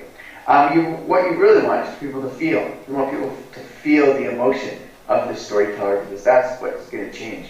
Tie the knowledge and the facts to actual behavior change. There's all sorts of aesthetic principles, which I won't talk about now, but this is all the video editing tools that we teach in the course. There's the pacing of the photos, the timing the photos with the words. There's the transitions, there's moving the photos around the screen, zooming in, zooming out. There's cropping them, it's putting effects on them. There's so many different tools you can use to help people feel the story. And then finally, there's sharing the story, right? The important final step is the process. And there's so many different ways that you can share the story. It's just some of the ones that I've used, that we've used very effectively in Uganda in particular. Education. There's lots of stories that are shared at Must Uganda in the Faculty of Nursing. There's also in gender studies. We put on film screenings for the students. You incorporate them into the e-learning modules. We use them in lectures to engage students in meaningful conversation. You can also use them as an advocacy tool. I'll tell you in a minute how Kenneth's story has had a big influence around Uganda as an advocacy tool to decrease maternal deaths in Uganda. So you can use them to advocate for different services or resources. You can also embed them into a research context. I'm working on 5 or 6 digital storytelling research projects right now where we are creating stories with specific populations and then exploring either the storytelling process or the impact of those stories on people's health behaviors. So there's lots of ways to use digital storytelling in partnership with other research methodologies as well. And then finally, there's the therapeutic intent. You can literally make stories to help people process difficult traumatic events. And I do a lot of projects like that here in Canada for people who have like PTSD, for example, from different moments in their life. So really, sharing the story is all about starting those meaningful conversations. And so when you share a story with someone, you always give them a chance to share what do you see in that story. And in that process of them interpreting the story, they start to internalize some of the messages that you are communicating to them. So there's a really quick overview of the digital storytelling process. You can talk to Dr. Kubai more about this. He has done the training, and him and Isaac are working on digital stories right now. I'm not going to share about too many of the different things that have happened in Uganda, just a couple things that have happened. Since we started doing this, we've now made over, I think we're close to 80 or 90 stories in Uganda. And recently, they were working on projects, stories for adolescent and young adult health. And the Ministry of Health in Uganda saw the stories and they said, we want to make stories all over the country because we think this is a great way to connect with the youth in Uganda. And so the Ministry of Health has now taken up digital storytelling as one of their primary methodologies to communicate and influence health behavior change. Also, they have used these for many different topics. It's not just child and maternal health. It can be all sorts of different topics like diabetes, COVID. I'm trying to think of some of the other ones they've done. There are all sorts of health systems improvement. There's digital stories about all these different topics, and they have this bank of 90 stories now that when people ask them, they can say, yes, we have a story that we could share that would be great at this conference, things like that. Or if you're giving a lecture on this topic, yes, we have a story that you can share in that lecture to help engage students in the learning goals that you have. So there's many different ways to do this. There's lots of modifications that people have made to the process. But really quickly, what happened with Kenneth's story? He mentioned things started to change a little bit in his story. But what Kenneth would do is he would take his digital story and he would go around to the communities nearby his. And anyone that had a TV, he would take his USB key, which had his digital story on it, and whenever there was a group of people watching a TV, he would walk over, plug his USB key in there, and say, let's watch a story about maternal health. And so they would watch his digital story, and then he would talk about it for a few minutes, and then they would go back to the football game, or whatever, right? You know, but he was very active in sharing his story. And so now, in his community, and the surrounding 5 communities around him, 98% of mothers now deliver in health facilities, whereas before it was closer to 40% or lower. And so just by sharing his story, by him going out, plugging it into people's TVs, watching those stories, he has been a huge driver in changing the health behaviors of the communities in his corner of southwestern Uganda. It's amazing. Of course, it wasn't just Kenneth. There's many other things happening. Kenneth's story also was shared with the health leaders in his district, and they said, oh, why is it so hard for mothers to access health facilities? And they created an entire sort of map of health services around their district and used that map to identify gaps, to improve the ability of mothers to transport to their health facilities. They also started providing some maternity clothes in different communities. So they used all the gaps that they found in Kenneth's description of his experience to change to fundamentally revolutionize in a way the way that babies are delivered. And obviously 98% of mothers delivering in health facilities. I think I forget what the exact rates were, but they've been going down. The maternal and child death rates have been going down, and I would say precipitously, to the point that now other districts are trying to replicate what was done around Chibale in southwestern Uganda. They're trying to use the same method. So all that to say, there's many different possibilities here, and sorry that if I talked a little bit long, I get very excited about this. But here is an example of one of the screenings at a health facility. They're sharing a digital story there. You don't need much, right? You need a computer, you need a projector, you need a speaker, and you can start creating and sharing digital stories. And make sure you connect with Dr. Kubai, because he has many ideas about how digital storytelling can be utilized at Musk in Kenya. And yeah, thank you for having me. It's been great chatting with you today. And I guess I can take a question or two if we have time. Otherwise, I will sign off. Don't sign up, Mike. We have a few questions from the members. Only that the technology doesn't allow us for you to see. We have viewers on the ground. So we will take a few questions on how we can apply the digital story methodology in various areas of research. And you will also tell us whether it can be applied in engineering, education, health, we have done it. So, and we have members of faculty across all the 8 schools in our university. We have also our students from School of Nursing. So we will take a quick round of questions which can be responded.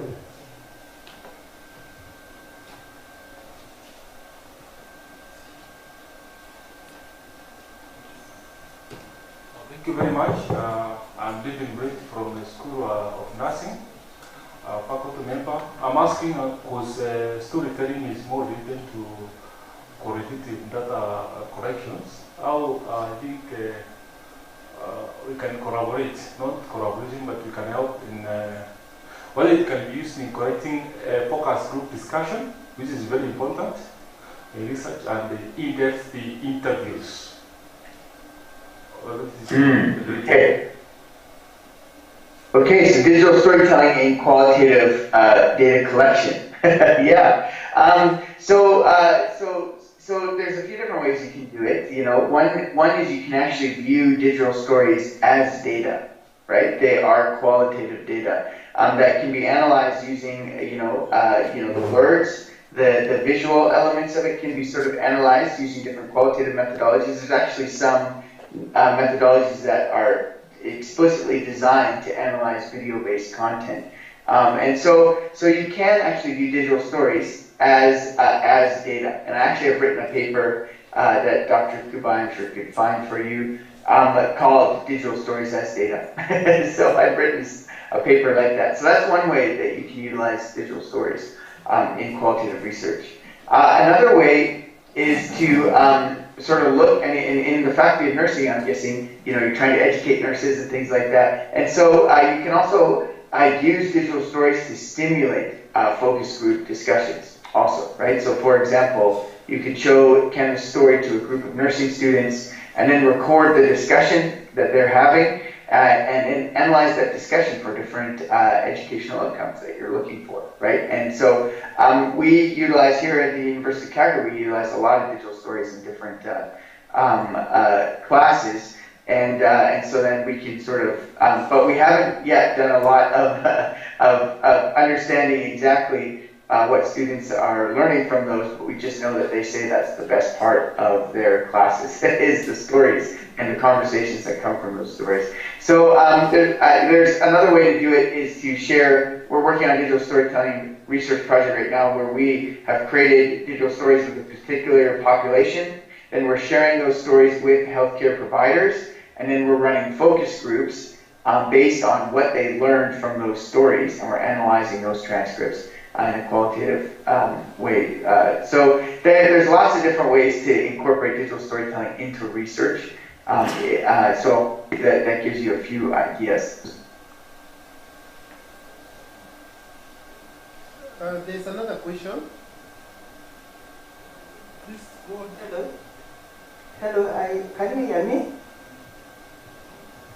Yeah. All right. I'm a master's student in School of Nursing, and I'm doing a study in qualitative. Thank you so much for the opportunity to interact with your presentation, because I have been able to borrow a lot. And my concern is now that you are able to bring together the group of women, like in the context of the study I'm doing, because it's qualitative. It is quite a sensitive thing to convince those women in the interior community to be able to share their sensitive feelings, attitudes, and even perceptions based on the fact that it is confidential. How did you go about convincing them? Because it's easier to get their informed consent, but it's also another thing for them to, express themselves based on the sensitivity of the questions. Thank you. Yeah, great question.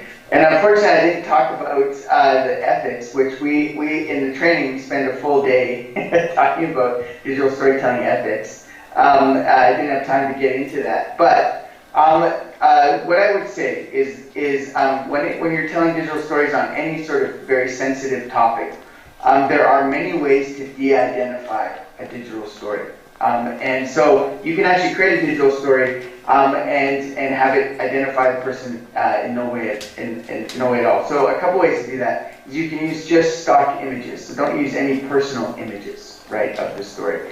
You can also have someone else read the voiceover. We've done that before. You can also add a voice modulation so people can't recognize the voice. You can also de-identify pieces in the story by taking out dates, times, and places, right? So it is possible to still tell a very important, meaningful story, but do it in a de-identified way. It's definitely possible if you're telling stories around really difficult topics. One of the stories that has been, I would say, that had one of the largest impacts in Uganda is actually a story about a woman who was raped as a young adult. And as you can imagine, incredibly sensitive story, very difficult topic area. And yet, they were able to create a digital story about this young woman's experience, who is now, it was 20 years ago, or 25 years ago, so it was very far in the past. And she really wanted to tell the story. And so they said, well, if you think it really matters to you and you're ready to tell the story, we can support you through it. So they helped her make the story, but as part of that process, they encouraged her to, they connected her with a psychotherapist, counselor, and so she actually went through therapy for 6 months as she was creating the digital story about her experience. And so it was a very sensitive, difficult story. We de-identified as many elements of it as we could, and yet the potential for good from that story has fundamentally changed southwestern Uganda and has even been watched by the health ministry and is used in many different ways, in many different places. And so the benefit of sharing that story in many ways, I think, outweighs the potential risks if you go into it with a clear process about how you're going to protect storyteller well-being. And that's the last thing I'll share about that is storyteller well-being is the #1 principle of this entire process, right? We're not going to do anything that detracts from someone's well-being. We want to do everything that can support their well-being and support their health. And the woman who chose to create the story, it has enhanced her health in a massive way as she's seen her story impact Uganda in a profound way. So yeah, there's many ways to mitigate some of those ethical issues. Another way, last thing to do it, is you can work one-on-one with participants, so the only person they ever meet is you, right? And that can also help them feel a little more comfortable and confident working on a sensitive story. So hopefully that gives you some good ideas. And again, talk to Dr. Kubai. He has the entire, we've created something called the Decision Aid that actually can help you move through, in an ethically sound way, move through the digital storytelling process. Thank you, Mike, for that insight. I think time is not on our side. Yeah. For those who have more questions, Meru University micro-research site has 3 trained persons in digital storytelling as a new methodology. And Mike looks forward to getting more stories. So please, you have earned. It has been used for destigmatization, it has been used for many other things, and especially for knowledge translation. Those people who have a story which is really, we have an ethical procedure on how to do this. I know even in the ethics committee, we don't have the SOPs for ethical issues surrounding digital storytelling, or even telling your story. It may be personal stories, but they have a lot of impact in the community. For treatment of our patients, for management of our issues, it's about behavior change. It's not about drugs. So Mike, thank you very much. Thank you for coming over. I don't know whether you will be coming to receive your package for guest speaker, and we look for further collaborations from the University of Calgary. As I indicated to you, we need to write an MOU, and my director is here. He can say something before you leave. Prof, yes, it's good to say something.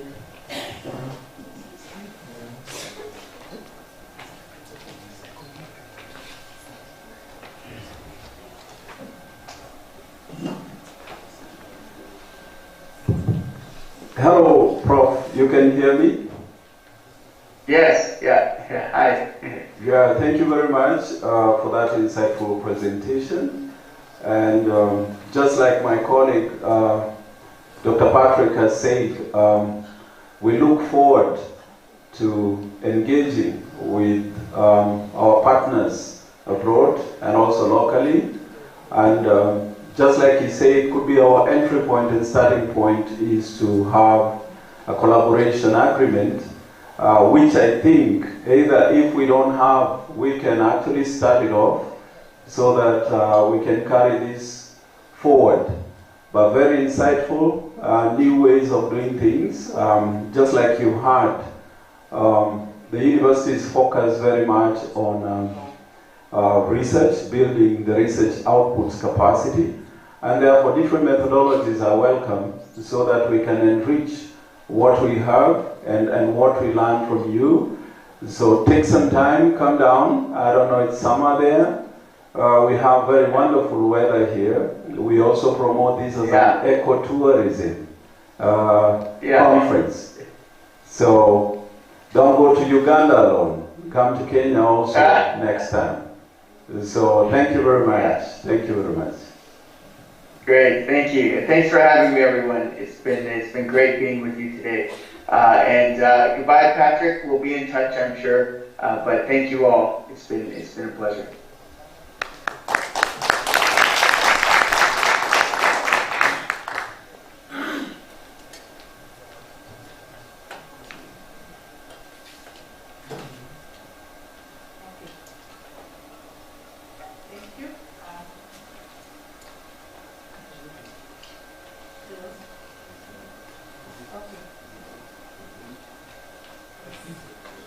Okay, thank you. We have one more presentation, Q&A session by David Modetti.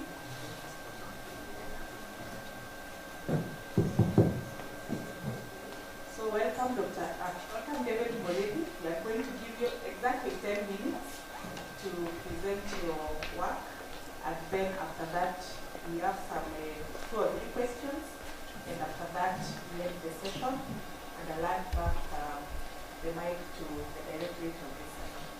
Thank you. You're welcome.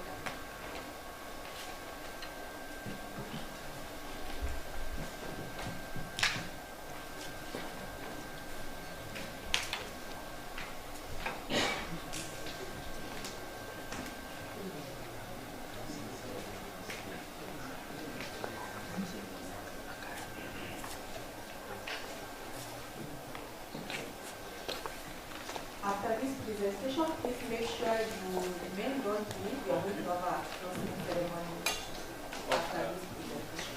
Welcome again. Okay, good day.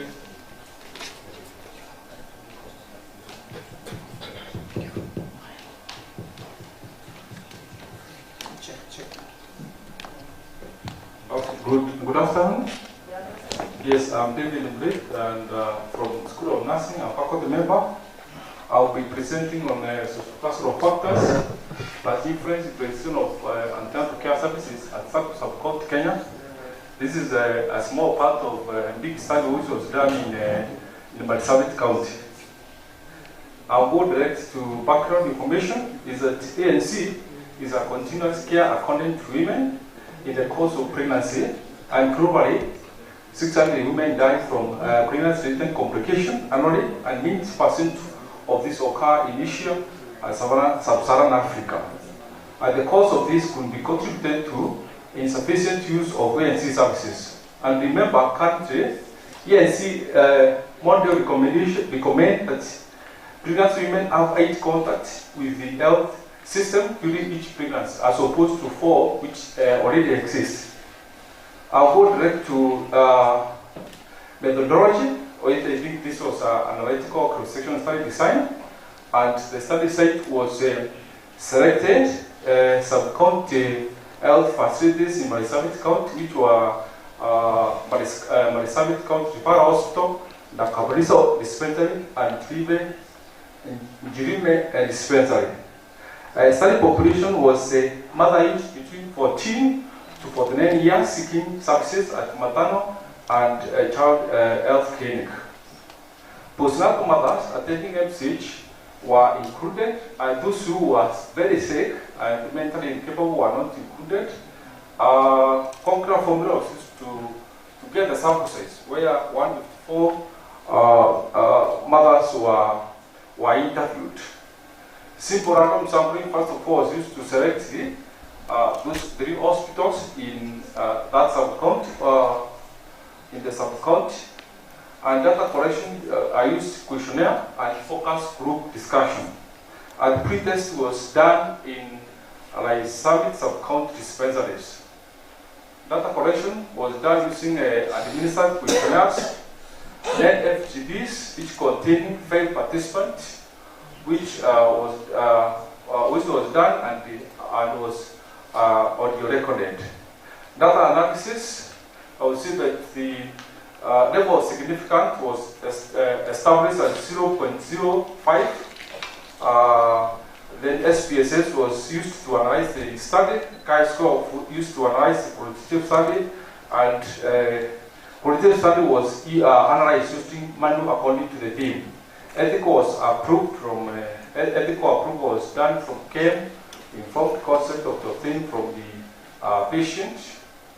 Yes, from the result, we would say that most of the participants, that is 62%, were Muslim, considering the environment that the study was done.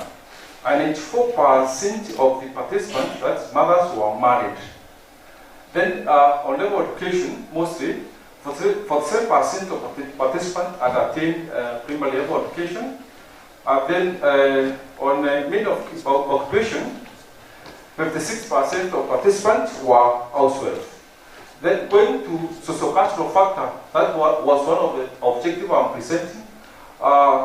Socio-cultural factor influencing the transition of ENC services.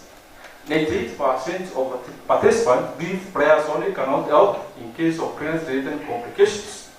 And 66% believe that it's not safe to mention their pregnancy, which can affect the utilization of ENC services.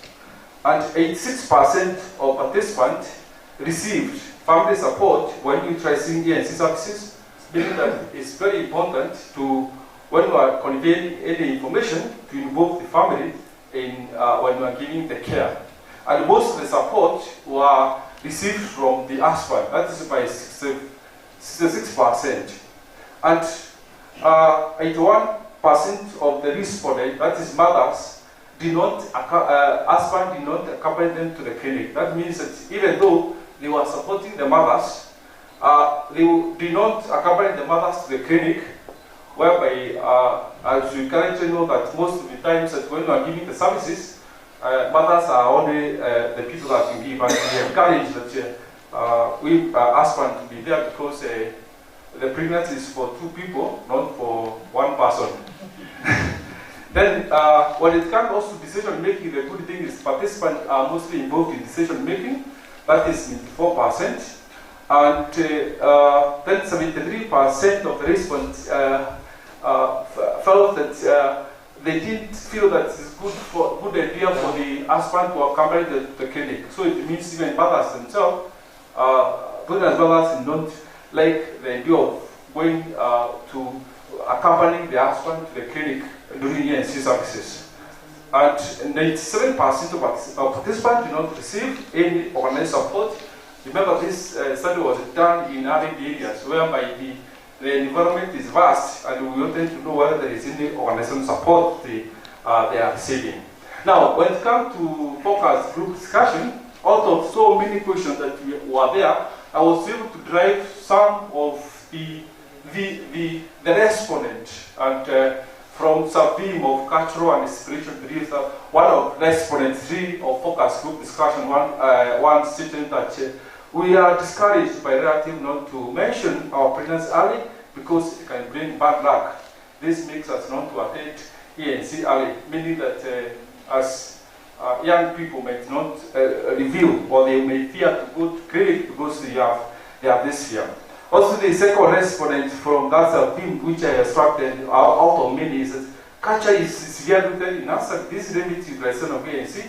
I'm generally reluctant to mention my pregnancy to healthcare workers unless I suspect a problem with the pregnancy. On the family support, that is a theme, on focus group discussion, one of the participants stated that I feel calm when a family member accompanies me to ENC's visit and other counseling session throughout the entire pregnancy. So you may find that most of women, they may like to be accompanied by sisters or by mothers, but not the husband. But they feel nice when the members accompany them, but not the husband. But also support from NGO is good and should be encouraged. They should do preventive sessions. They provide education in the importance of visiting ANC. Then when the association, the socio-cultural factor is association with the ENC transition, there was association between family member support of ANC and the transition of ANC, whereby the p-value was less than 0.03, and also the family member that gave support most was associated with ANC utilization with a p-value of less than 0.05. Then those two which were associated through logistic regressions would see some of the point that participants who received support from family member to attend ANC was significantly associated with utilization of ANC. That is by on ratio of 2.8, p-value of 0.03, and that confidence interval. And you can see that the participants who received family support utilize the ANC services more than those who did not receive. Meaning that it is important to include the family members, not through a pregnancy in isolation. We need to include other members, whether sisters or somebody, when doing any intervention, so that we can ensure that the member or the mother who is pregnancy utilizes the service well. Also, the participant who received support, you can strictly see that the participant who received family support were 2.8 times more likely to utilize ANC service than their counterpart who did not receive the support. And also support provided by spouse, that could be in terms of finance, was significantly associated with ANC utilization, and the own ratio shows that spouse support was 3 times more likely to influence the ANC utilization. So we can conclude that family member is important when you are managing pregnancy, to reduce pregnancy-related complication, even because currently we have teenage pregnancy on the rise. And those who are midwife, you can bear witness, those mothers who come to the hospital, they have a lot of complications. And most of the complications could be avoided by, when you are doing any intervention, to include the families in those cases. So we can conclude that there was a significant association between utilization of ANC services and receiving support from the family member. And mothers are more likely to utilize ANC services more often if they receive family support. That I can confidently conclude that family support exerts a positive impact on the pregnancy woman, psychological well-being, as well as health of the newborn. Meaning that, remember the recommendation that you have currently is the contact. The contact you have is 8 contacts in each pregnancy, opposed to 4 visits. So it means that we should have a model whereby we have healthcare workers going to the families, visiting the family at home, so that we can ensure that we involve the family, we involve the sisters. We try to implement we have home visits. That's what I'm saying. Home visits in our hospital. This is something that we should implement, which is not there. So the hospital should improve the awareness of mothers about the benefit of attending RANC services. But that can be enhanced if you visit them at home, because we are talking about the contact. Contact is not the visit, meaning the contact can happen when the healthcare workers visit them to home. So I will recommend that we have those outreach services to be enhanced in order to involve family members in the remote areas. Especially, we are talking about areas. And the hospitals will come up with the mechanism of implementing 2016 WHO ANC model, which is still not implemented currently. And then family center care should be enhanced during ANC visits. I think, thank you very much. Thank you, David. Can we clap for him? Thank you, David, for that presentation. We are going to take at least 3 to 4 questions as we wait for the other sessions to end. They are already headed. So we are taking 2 questions or 3 at most. Dr. Walter from KU. Okay, thank you, David, for the good work that you have presented. I want to commend you first that you chose a very important group, pastoral communities in SACU. I hope SACU that you chose is not just within the Marsabit town. You moved deeper, so that we call it a rural community. That's very good. Then I'm also impressed by the use of your statistics. You never stopped just at the chi-square. You went to logistic regressions and you saw the odds values. That is very, very commendable. That's very, very good. You did a very good job in that area. Now there are a few comments maybe that I would wish that you can be able to implement in your study so that you can be able to improve it further. The design of your study, you said it is cross-sectional, you said it is analytical cross-sectional study design. I was looking at the analytical component of it, whereby analytical, I'm sure in the nursing, I would say like where you are doing actual measurements, like say there is the weight, there is the height, there is maybe BMI, and all that determinations. If they are not the actual measurements, then the study may possibly not be really cross-sectional analytical, but it might possibly be descriptive. Yes. That would be my view, that maybe you can possibly model it to that. Because the way you have explained it, it has ended up being that. That's really good. The other area is when you are doing the Cochrane, it's also good to show how did you arrive at it. What was the p-value that you had, so that now eventually it can be able to give that value. Thank you very much. And again, the conclusions you make, let them be based on the objectives that you have in your study. Otherwise, thank you for the good presentation. We take one more question, then he answers them together, and we finish. Any other questions? If there are no questions, I ask the presenter to respond so that we can proceed. Okay, thank you for the recommendation, and I'm glad to have that interaction with you. Actually, it will be, I will change it to descriptive, because I understand analytical, I don't know, it's analytical is more court study, case control studies, which that's quite true. There are comments. Yeah, the other one, questions, it's just there were inputs. Yeah, thank you very much. Yes. Can we appreciate David once more? And now I hand over the mic to our director, Rice, so that he can take us to the next level of our presentation.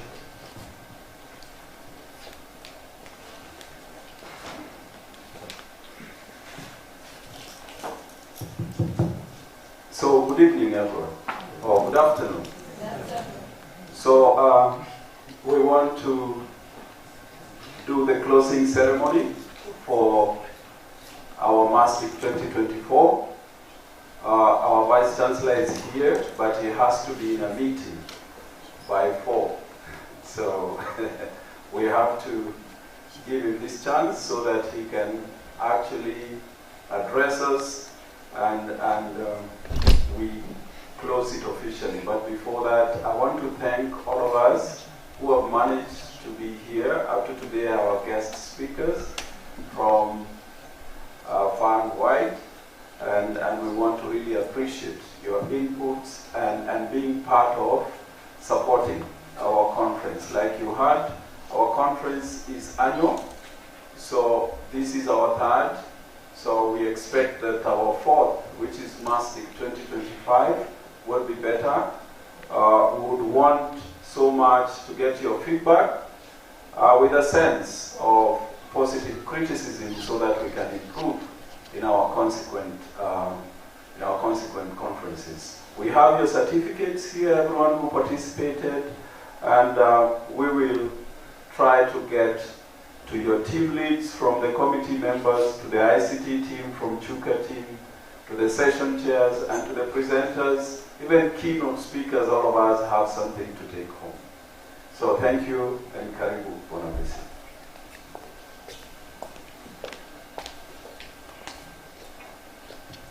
Thank you, Director. Ladies and gentlemen, good afternoon. Mariano, the Chuka team, good afternoon. You are great friends. So as we come to the close of our 3rd International Conference, the MASTIC 2024, I am filled with immense pride and gratitude And over the past 3 days, we have witnessed remarkable gathering of minds, a convergence of ideas, and a celebration of our collective commitment to the theme science in the service of climate action. We began this journey with a vision to create a platform for intellectual exchange, a platform for collaboration and innovations. And today, as we conclude, friends, it is evident that we have not only achieved this vision, but we have also exceeded our expectations. Your active participations, insightful presentations, and passionate discussions have truly made this conference a beacon of knowledge and a catalyst for change. And throughout this conference, we have delved into critical sub-themes, exploring the intricate interplay between human well-being and environmental sustainability. We have examined the challenges and opportunities in agriculture and food sciences, business and economics, computing and informatics, education, engineering, the architecture, the health sciences, pure and applied sciences, and nursing. We have placed climate change at the forefront of our discussions, seeking innovative solutions for a sustainable planet. The wealth of knowledge shared and the collaborative spirit exhibited have been nothing short of inspiring. Ladies and gentlemen, there is power in unity, there is power when we work together. And this conference has opened a sea of opportunities for our universities, for our friends, for researchers, for faculty, and all the participants from the 8 thematic areas. Collaborations does open avenues of exploring the uncharted areas, and we desire to walk and lead this path together. I thank all the researchers and innovators for participating in this conference. Thank you for taking your time to be around and really make this a success. We value the sacrifice of finding time to share your research papers with the world. As you are presenting, we are seeing you from all over wherever we are. All over the world we are seeing you. I want to give you special thanks. The guest speakers who made time to attend physically and virtually. As a university, we raise our heart to you all. Please be assured of our devotions to follow through on each and every matter we have agreed on. To our partners, the National Research Fund, the Pan-African Climate Justice Alliance, the Cooperative Bank, the Kenya Commercial Bank, KCB, the Three Steers Hotel, the Alba Hotel, the Institution of Engineers of Kenya, IEK, and the African Journal of Science and Social Sciences, and all of you, we extend our heartfelt gratitude for the support, for making us have the energy to wade through the very many challenges that we had. Your support has been instrumental in making MASTIC 2024 a resounding success, knowing what we have gone through as a country in the last 1 week. This conference would not have achieved the level of success it has without you having invested in your vision and your energy and everything for it to succeed. Thank you for your presence, thank you for your participation, and thank you for even a better tomorrow. I wish to thank the committee charged with the mandate to plan and coordinate this conference. I highly appreciate your hard work, your zeal, your passion, and your determination to make this a great success. Take time to study what can be improved and curate it, and even better experience for the MASTIC 2025, almost the same period as this year. Of course, really appreciate the DVC Academic Affairs, Professor Kuranira, who is the chair. His bereaved is not here. And the registrar, Professor Dr. Karanja. And we can put our hands together even to appreciate and really thank our Director of Rights, Professor Mamo, for work well done. I don't know where he has gone to. Professor Mamo, please just clap for him. Thank you very well. And all your team. There are people here that we cannot mention, but I remember yesterday we went to eat lunch and some girls and some young Gen Z, they went there because the food was not yet there and they made us very comfortable. And within 5-10 minutes the food was ready. Please clap for those people. I don't know their names, but that country, Mama was not there, Dubai was not there, Amos was not there, but things were so organized. And I think that is the spirit of my spirit. Our university that we love so much. So I encourage all participants who presented to take the reactions positively. As researchers, let us aim to develop our research projects into finished products. MAST is focused on commercialization of these projects through our Directorate of Research, Innovations, Commercialization and Extension, the RISE.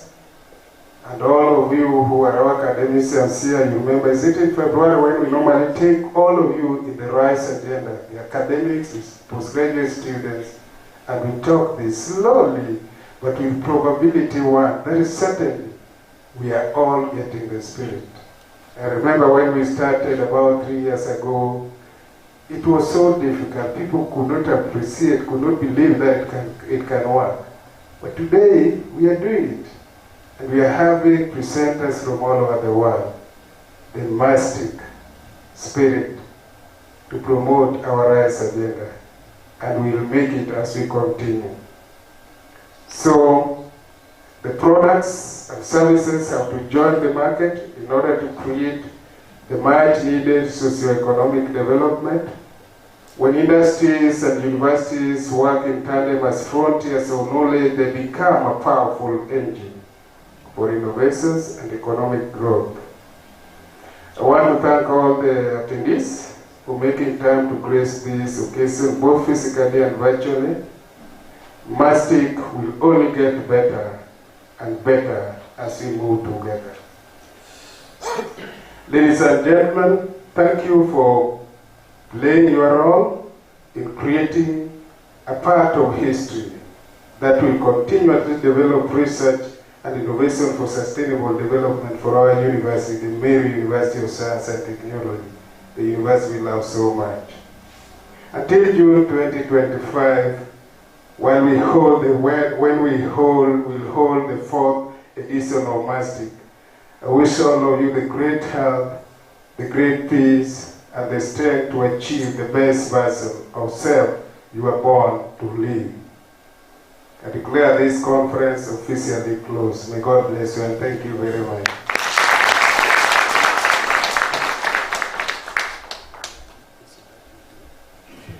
Thank you. Are you able to take a last group photo? Okay, no problem. Come. So, are we able to come closer? We take one here, then you take one here. Guys, let's come. Chair stand ahead of you. Please, let's move. Walim. Are we sitting or standing? No, standing. Standing. We want to take the last one. Yeah, we took one standing.